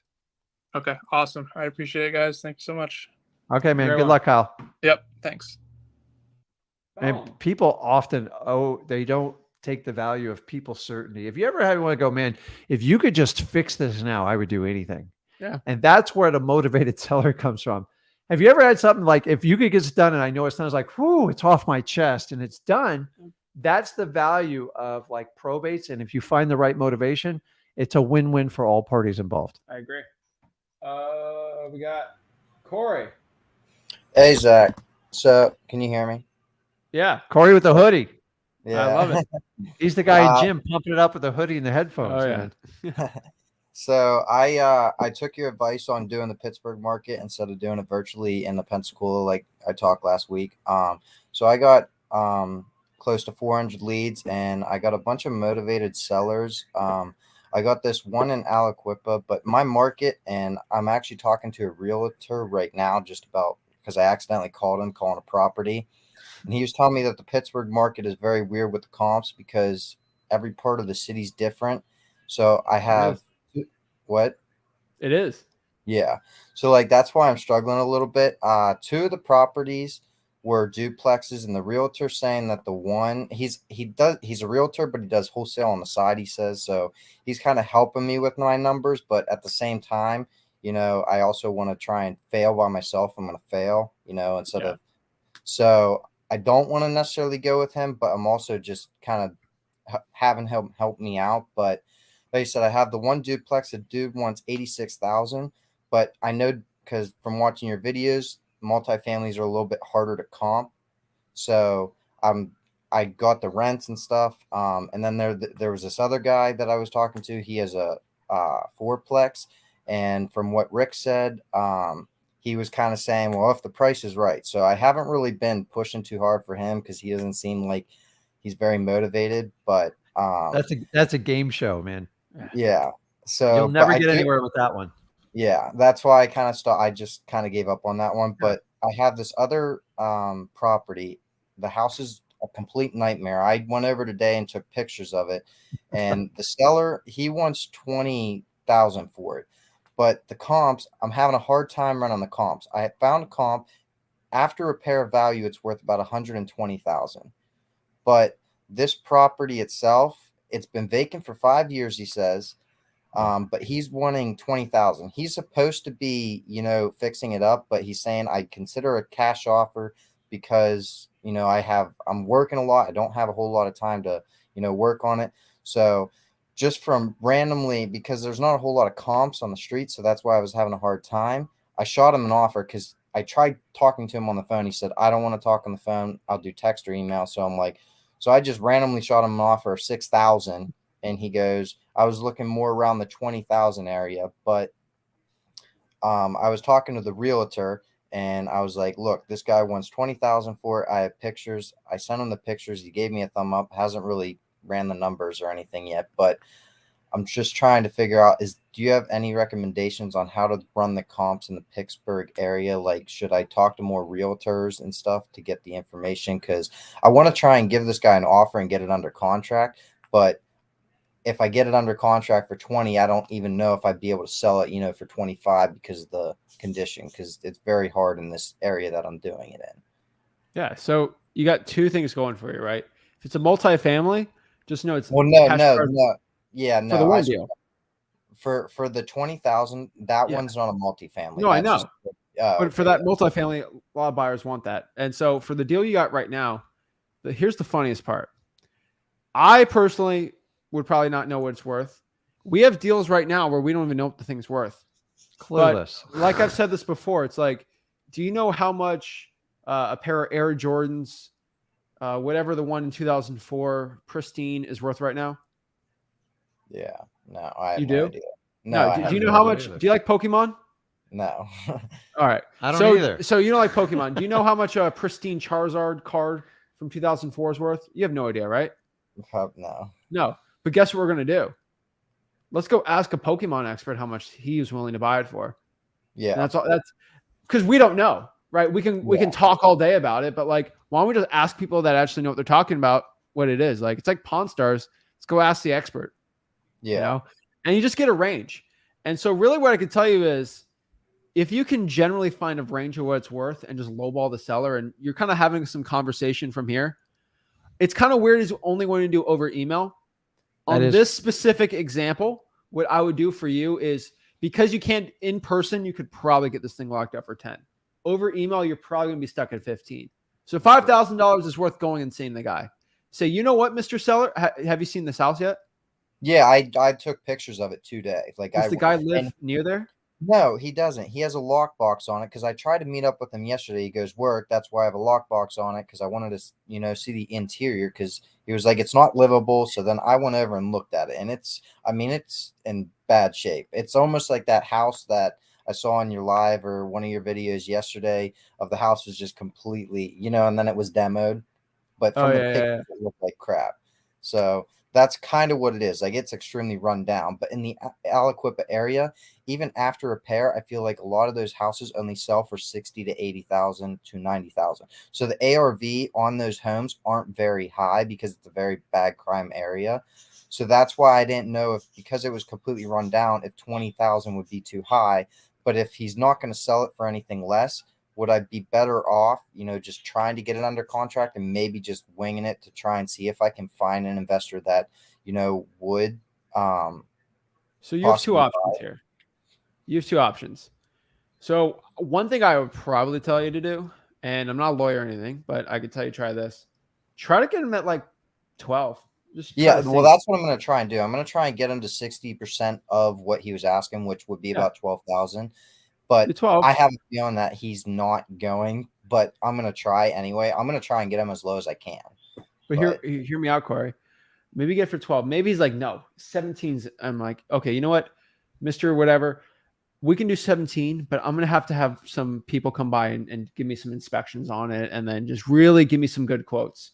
I think I can do it, but give him some leeway, disclose to him, hey, if I really got to have some people really look at it because I know the market's a little weird and things are costing a lot for renovations. You need that lockbox number, buddy. Well, no, he has it. Okay. So I got it. So he has it. So just make sure you notice that you're going to have a bunch of people go through it. And guess what you're going to do when you lock it up? You're going to bring as many buyers as you can to the property once it's locked up, and you're going to see what they're at. Maybe because they're going to be your partner. The one guy says, no, we're going to have to be at 14 to buy this thing. Go back and say, hey, you know what, Mr. Seller? I talked to my guys because of and your cash buyer is going to tell you because of the duct work or whatever, blah, blah, blah, the drywall. Because of this, Mr. Seller, it's going to cost us a lot more money.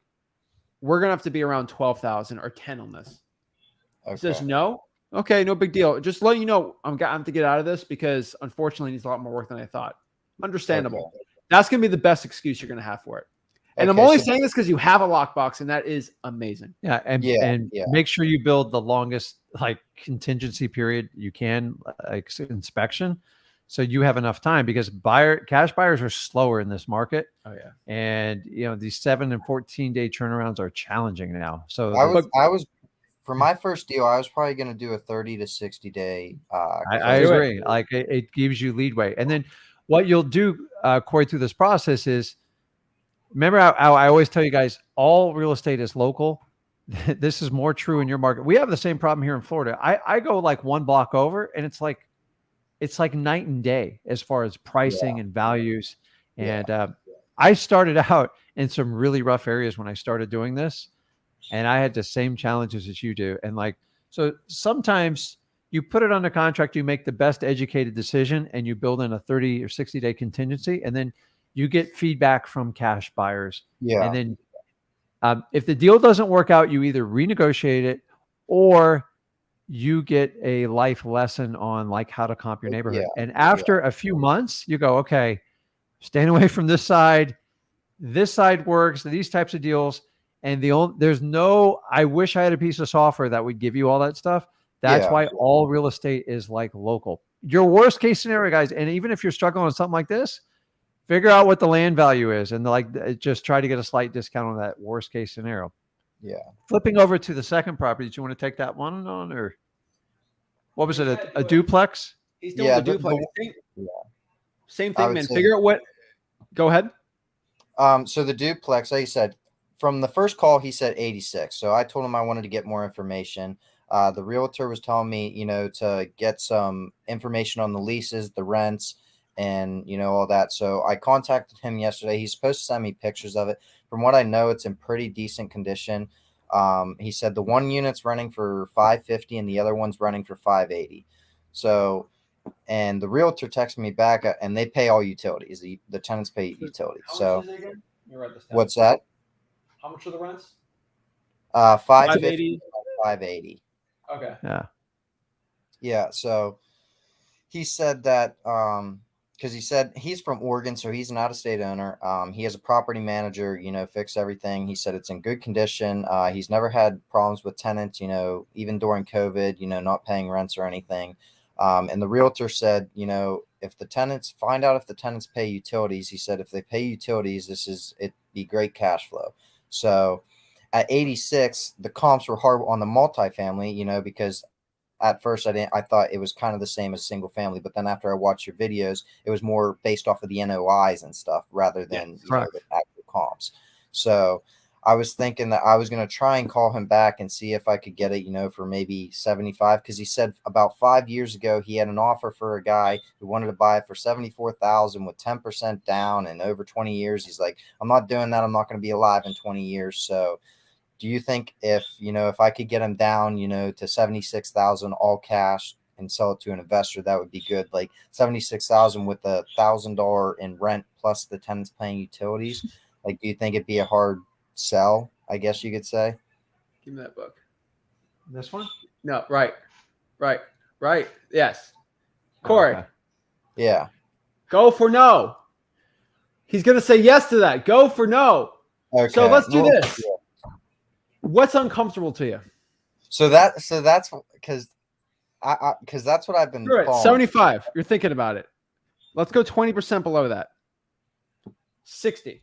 You should feel sick in your belly when you make this offer. Offer him 60. The reason is it gives you options, and you're going to get a counter out of them without going, hey, Mr. Seller, what's the cheapest you'd give me this house? It's cheesy. So just go listen. What if I offer you 50 grand and just shut up? He's going to reject it. If he takes it, are you upset if he took that offer? Would you be pissed? No. Yeah, I would because, yeah.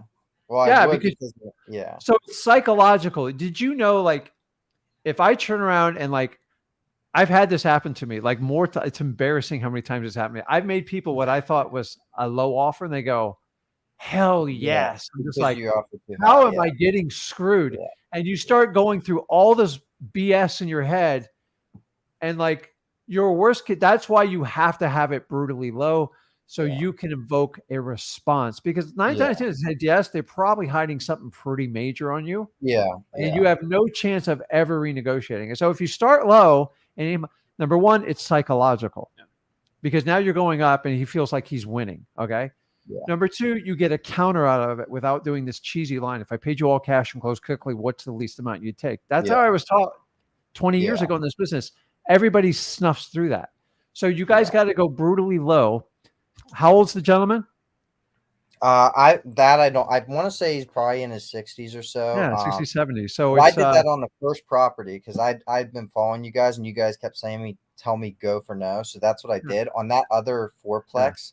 You know, I just spit a number. I said 54,000. He's like, no, I'm looking more in the 250,000 range. Yeah, which there you go. To me, you know, that doesn't necessarily not make sense because it's an 8-bed, 4-bath, fourplex.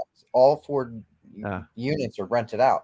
So then I'm like, how could I have possibly been that far off on my comps? But that's what I was saying, because I was originally, when I first gave him that offer, I was going off the residential comps, not the multifamily. So then when I look back on them, like 250 for a fourplex, that probably, he said it was outdated. So it probably did need some work.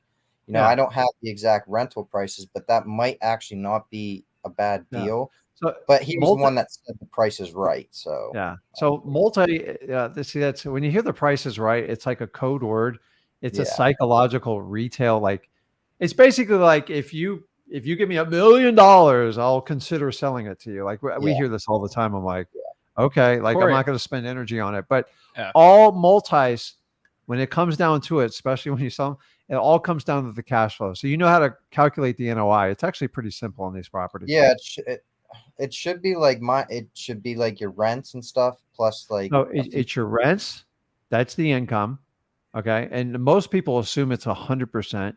You got to understand, ideally you're going to have a month or two off there. So take a month or two off of rent. Usually the banks use 80%. I'd probably use 85, 90. So if you're getting 1,000 a month times 12, that's 12,000. Multiply that by 0.85 or 0.9, whichever one you're more comfortable doing it. Then you figure out what the taxes are on the property. That should be a public record on the property appraiser site. And then you're going to have to kind of guesstimate on the insurance. You can get that information more exact from the seller, but you don't really need it.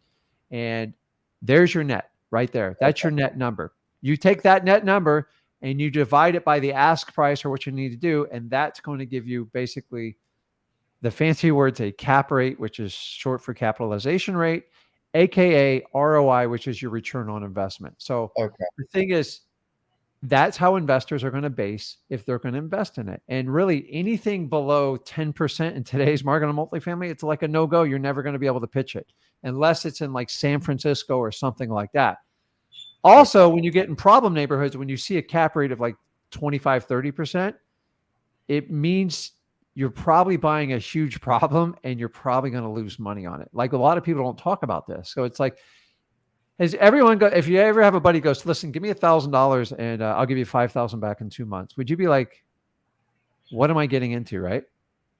Like, you know, you're going to like, how am I going to get screwed? So I'm just telling you, when it's too high of a number, that's it. And you can play with the number. So once you get the NOI, divide it by what he or she's asking. And then you kind of have a number. If the number is like brutally low, like you have to counter it and like go for a no on it. So it always comes down to the rent. Ideally the rent. So you want to ideally buy it when it has a month-to-month renter in there. And that usually after 1 year, then most leases roll over to month-to-month.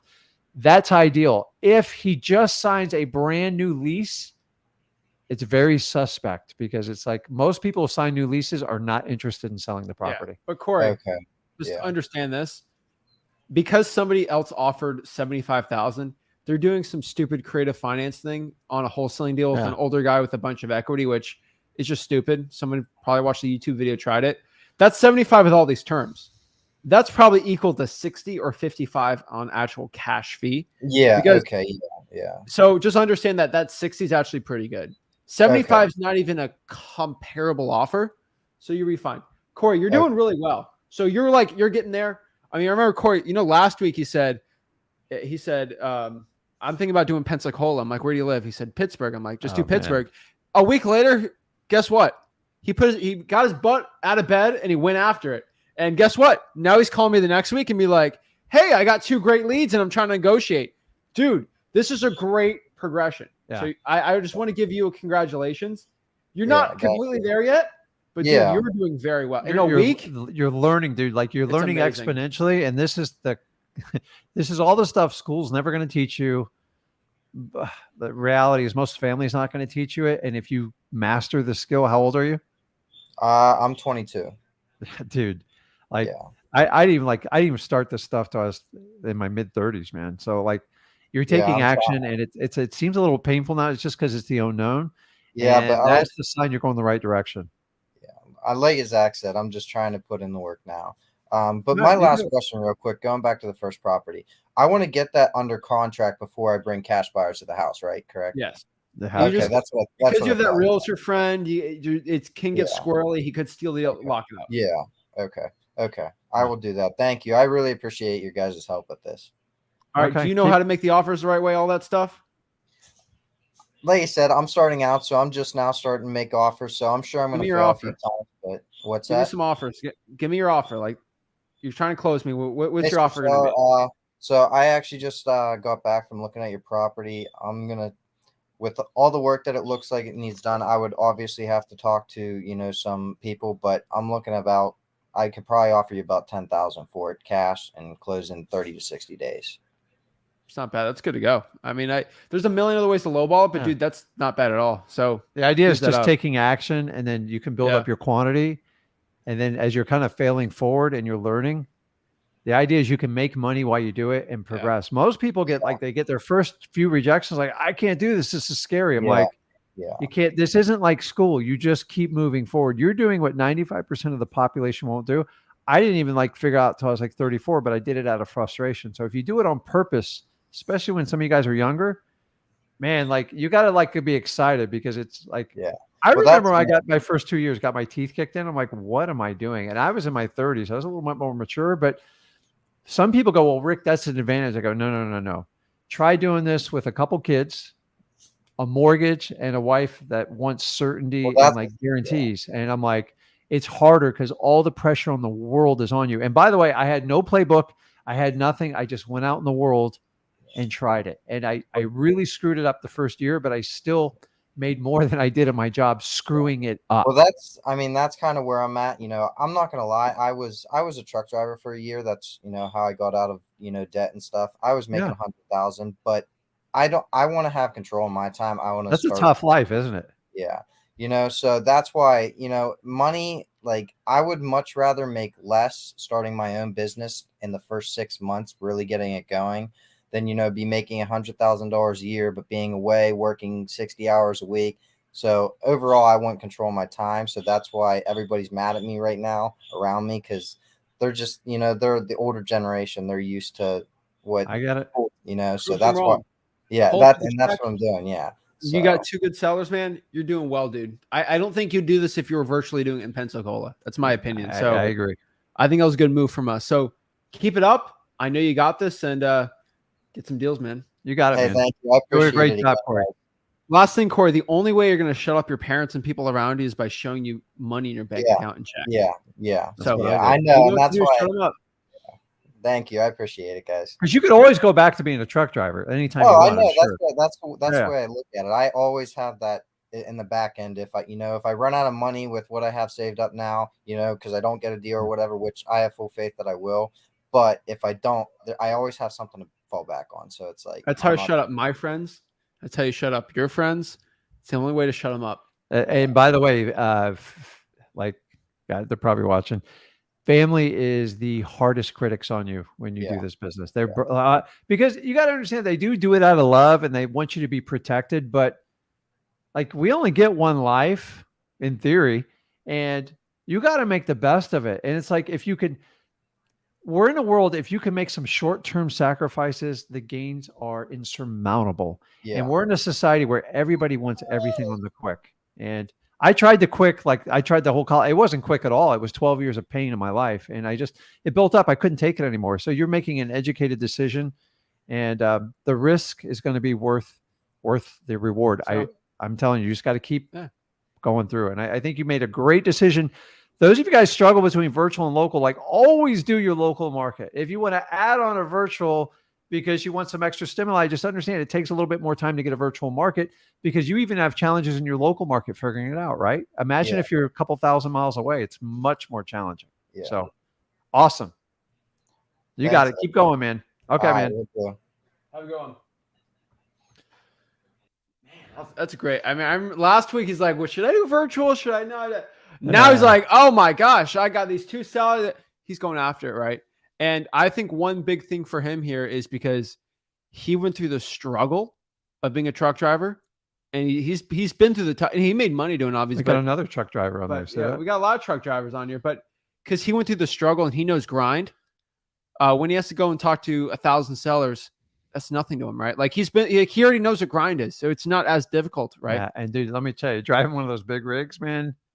I see what you guys pull, like the fuel station stuff like that, and you regular little cars are so mean to trucks, because you don't understand when you're weaving in and out. It's like torture to these people. Yeah. And I'm like, man, that just looks stressful, like driving those big rigs. So, I always thought, I go, man, I bet you have some interesting conversations with yourself being on the road. Seems like fun at first, and it's like, man, it might take me out if I have too many conversations. Daniel's back on here. Daniel, what's your contact rate? Hey Zach, hey Rick. I actually did go back and check my contact rate. I think I was overthinking yesterday. I actually did keep track of how many hellos. So out of the 2,000 drawing for dollars leads, I got about 600 hellos. And out of those, I got about 11 qualified leads. So I guess my first question was about following up, because some of those, out of those 11 leads, I got a lot of no's out of my offers that I gave. So I wanted to ask, how often should I follow up? Like, should I follow up 2 weeks, a month later, or I would call that together. I would call instantly all the 70% that did not give a yes, or no, 70% that did not give it a hello. Call them again. Okay. Yeah, I did do. spend a lot of time doing that yesterday as well. Yeah, that's probably the next step. Okay. And I actually do have 3 leads that could be potential deals. So the first one, I think that they want to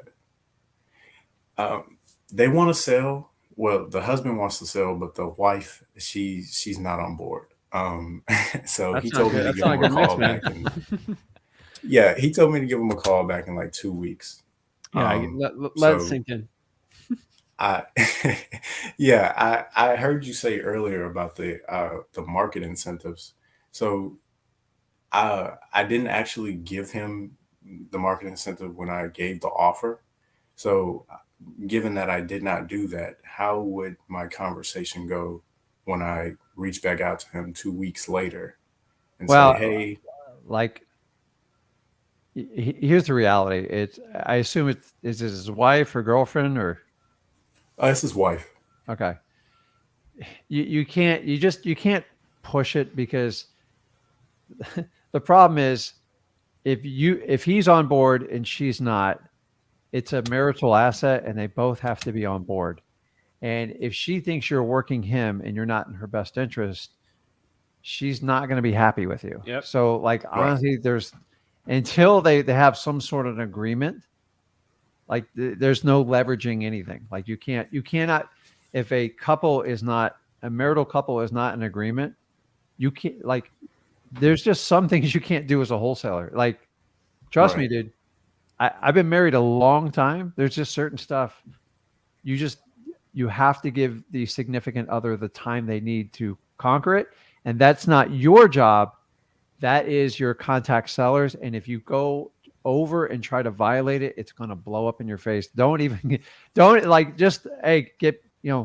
Just wait. And honestly, I don't think 2 weeks is a lot of time. So if you help me out, anybody's married here, it just takes time. And like, it's most couples that own a piece of property together, it's their biggest single decision they make outside of marriage and children.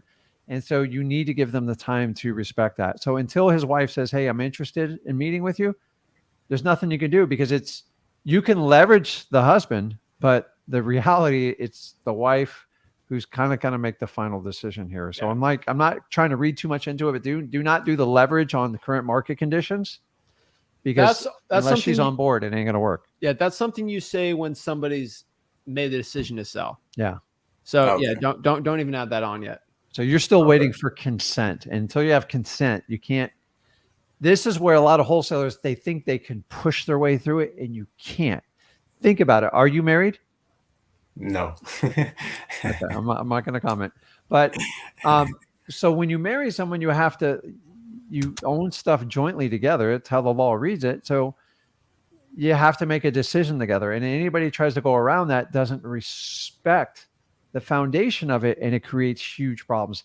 That's why divorces are really challenging as a wholesalers we deal with it. Why? Because one calls and goes, listen, I need to get rid of this thing as fast as possible. Awesome. He goes, what about your wife? Well, we're getting divorced, but she'll go along with whatever I say. I'm like, you sure? And then we get all excited. We prepare all these contracts. And she's like, you're crazy. I'm listening to that with a realtor. And it's like, they're getting divorced for a reason. And you have to understand that. So always respect the relationship. Always make sure you have the decision makers' consent. And if you don't have them, especially two parties, do not do any leverage or any type of squeeze, because it's never going to work. It's going to backfire. So just got to kind of wait it out and understand it could take more than 2 weeks. Okay. All right. On the second one, I was really trying hard yesterday to get a number out of these. They're a married couple as well. I tried everything. I tried the volley method. I did not give a price yet because I wanted to know where they stood. And they just, how would you guys recommend that I get a price out of a seller, even if they're, You ask. even Yeah, you can do that too. Well, it's like, There's so two ways to do it. go ahead. You go. Well, here's how I do it. You've tried all the techniques we taught you. Remember, nothing's 100%. Welcome to life. So you try volley, you try good cop, bad cop. You do the dollar bill method.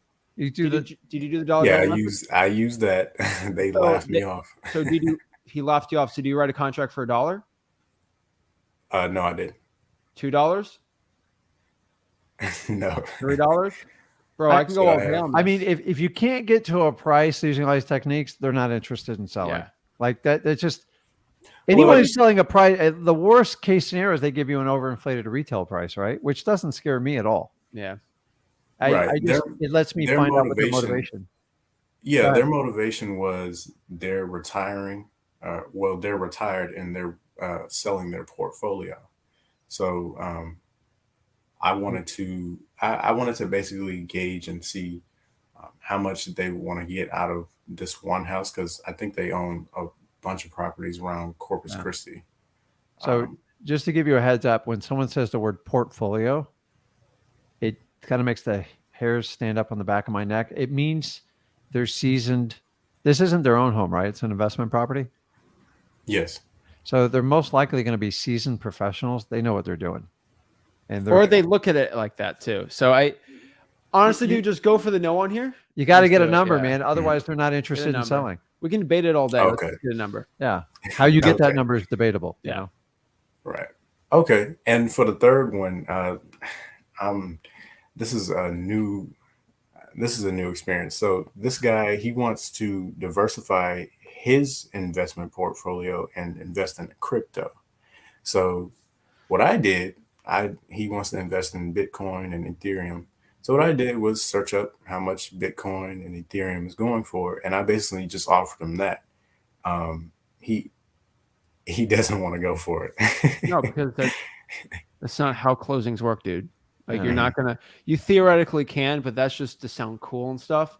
When you look at all the fees and it's not going to be there. Now the fees aren't that crazy with that stuff, but offer him cash and then he can use the cash to do that. Stick to the asset you're buying. because Don't try to. Yeah, talk that's what crypto. I meant. I offered him the cash. I've never put that in our course. You know, offer them crypto if they like crypto. No, okay. No, that's not what I meant. Well, you just So offered them that. no, I'm saying I offered him how much the crypto was worth. So Bitcoin is at 16. Okay. Ethereum is at Okay. How much did you offer? Ethereum is at 2,000. So what did you offer him? I offered him $18,000 cash. Okay. So why did And, you look up the crypto prices? just to give me a number, because he said he wanted to invest in those. So But what? So you said you want to invest in those, but you still offered him 18,000 cash, or did you offer him Bitcoin for it? no, I offered him $18,000 cash. So why are we talking about the other? why are we stuff? talking about the other stuff then? It makes no sense. No, I'm just saying that's what he wanted to invest in. So I gave him. I basically gave him the offer for him to invest in that. That makes no sense to me, man. Listen, I'm just so confused. always stick to the asset at Yeah, hand because stick to that's that. what you're going to learn to be the expert on. And when people go, oh, I want to do like a classic mistake, and I'm going to end it here. A lot of people go, well, if you can get me a condo, I'll sell you my house. And then a lot of people go, oh, I'll play realtor. I'll go get them a condo and I'll trade. No. Just go to a settlement for the house and then let them use the cash for what they desire that makes them happy. Yeah. And then just focus on, go, listen, when you sell a house, you can invest in whatever you want, and the cash will give you the ability to go anywhere, anytime to get what you want in life. That's it. Bro, like if I've had people want to move to Mexico after, I'm not going to go speak Spanish to them and then act like I care about Mexico just because I want to get the, like, Okay. like, no, it's like, so I'm like, all right. Cause I'm not like Cuando Cuesta. I don't care. Okay, dude. I'm just literally going to go out here, offer them cash for the house. Once you start making it crazy and you start complicating it, you're going to lose out on the deal. That's it. Okay. You got it. Stick to what you know. Stick to what you know. Gotcha. Okay. Well, those were my only questions. All right. Have a good one, Daniel. I appreciate it. Awesome. Thank you, man. Yeah. I'll take it easy. See you, bud. Oh. Guys, in wholesaling real estate, you can easily make over $40,000. If you want to do it, do the 40-40-40-4 method. If you want to learn how to do it, remember freewholesaling.com. We break it all down. If you got any value from this video, make sure you hit that like button, subscribe. Rick Ginn will be on tomorrow live Absolutely. at 1 p.m. And we'll see you guys soon. This is Zach Ginn signing out. Rick Ginn signing out. Have